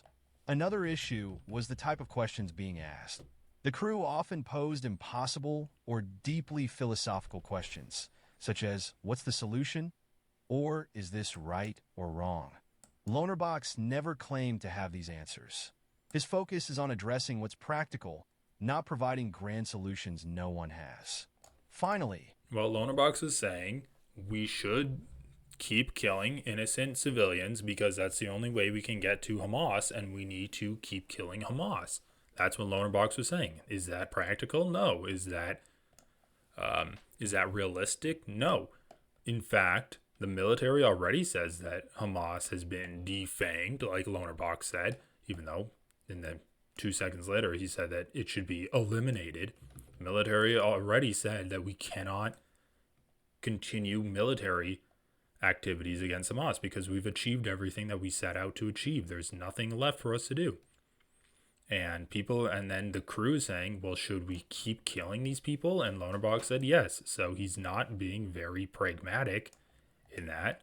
Like, he's being the opposite of pragmatic. It's worth noting the influence of Hasan and his circle. Hasan has been openly critical of Lonerbox, often unfairly, which seems to have shaped the crew's perception before the conversation even began. Again, Ethan faces similar issues with... AB literally said that he's never heard of Lonerbox before, and now this fucking moron is saying that Hasan poisoned the well and it made the crew hate Lonerbox. Go fuck yourself. You're a piece of shit. misinformation spreading from these same circles.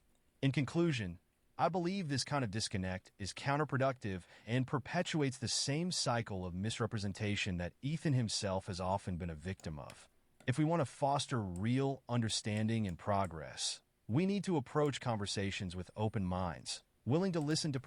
Okay, I'm done with this fucking idiot. First of all, stop using an AI voice. Use your own voice. Second of all, I'm so fucking tired of the liberal bullshit of we need to have conversations to actually get to the root of things. Did you just live? Were you born like 2 weeks ago, right after the fucking 2024 election? Do you really think that real conversations is the way to enact political change? Donald Trump won by lying the entire time. Go fuck yourself and your liberal bullshit of, oh, we need to have real conversations. We're not having real conversations. What are you, Tim fucking Pool? Let's see what Lonerbox has to say about this stupid shit. Ooh, imagine for... Willing to listen to perspectives that may challenge our own. Only by doing so can we bridge these divides and engage in meaningful, constructive dialogue. You know what else we need to do? AB has faced a huge amount of harassment. You know what else we need to do? There's what else we need to do. Over there? Come on, Bryce.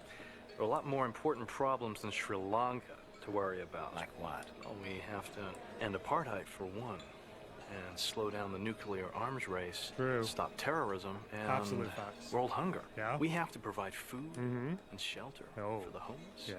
And oppose racial discrimination Yep, and can't promote forget that one. civil rights. Yeah. While also promoting equal rights for women. Ooh, We imagine have forgetting to those ones. encourage They a exist. return to traditional moral values. True. Most importantly, we have to promote general social concern. That's really important. And less materialism. Oh, in young yeah. people. Undeniable. Okay, that's all right. I appreciate that video. Nice context. Yeah. He's constantly been called a traitor or a fake Arab for being on H3. That's a real shame. He doesn't deserve that. Okay. Oh my god. Okay. I think I'm done with this. I mean, people are really supporting Lonerbox.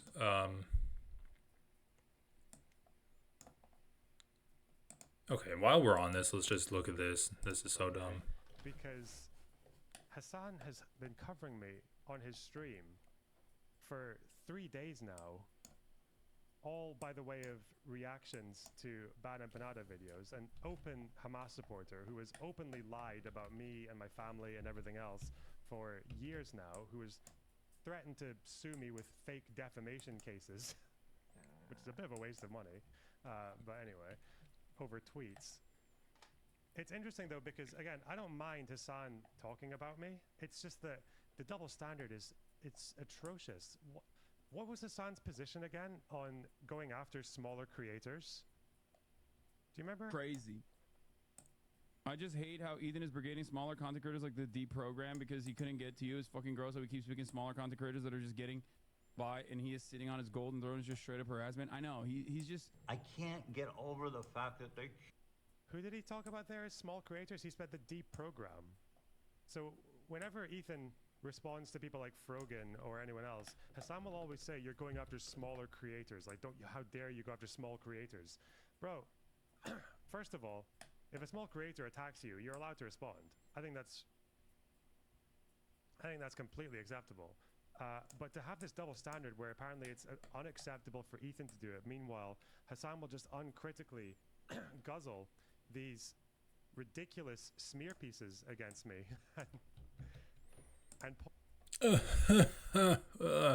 Okay, so this guy's a fucking moron. He has a huge hate boner for Hasan. Like, that's pretty much what he does. And what did Hasan say there? Hasan said, I think it's gross that Ethan's going after smaller content creators to get to you. So Ethan brought on the Deprogram podcast. Again, he didn't react to anything the Deprogram podcast did, but because Hasan appeared on it once, he started attacking people who were making Reddit posts in the r/Deprogram community. And then he's attacking the Deprogram guys to try to make Hasan look bad. And the way he's attacking the Deprogram guys is by targeting like middle schoolers in the Deprogram subreddit. So he's like, subreddit to Deprogram to Hasan. That's a pipeline. That's what Hasan is saying is gross. Hasan is using fucking Bad Empanada. He's using his videos to attack you, you fucking moron. He's not saying that you shouldn't attack smaller content creators. He's saying it's gross that Ethan's attacking them to get to Hasan. So Lonerbox, again, is misrepresenting just like facts. He's misrepresenting reality to try to attack Hasan. And I do not want to talk about this guy anymore. This guy's gross. He lies literally at the beginning of the sentence. He contradicts himself at the end of the sentence. He said that he gave Elon Levy, the propagandist of Israel, a softball interview so that after the fact he could make a documentary and go behind the scenes to like correct everything wrong that he said. And for some reason, the way he defends that is by bringing up Hasan interviewing Christian Walker. Not even interviewing him, debating Christian Walker. And just look up Lonerbox Israel documentary. I couldn't find anything. I looked it up during this. There's nothing. He's lying about making that documentary. That's why he said, if you saw the interview that I did with him, then you would understand that I did a softball interview with everyone. Why would you say the interview if you were talking about a documentary? Wouldn't you say if you saw the documentary that I did, you would see that I did voiceovers correcting every lie that he made? Like, the guy's a charlatan. He's pro-Israel. He's anti-Hasan. That's it. That's all there is to him. He will lie to get through this. Whenever he's faced up against any kind of criticism, he'll just like laugh and throw his hands up and then attack something that's completely irrelevant. Like that little fucking British TikToker that we saw.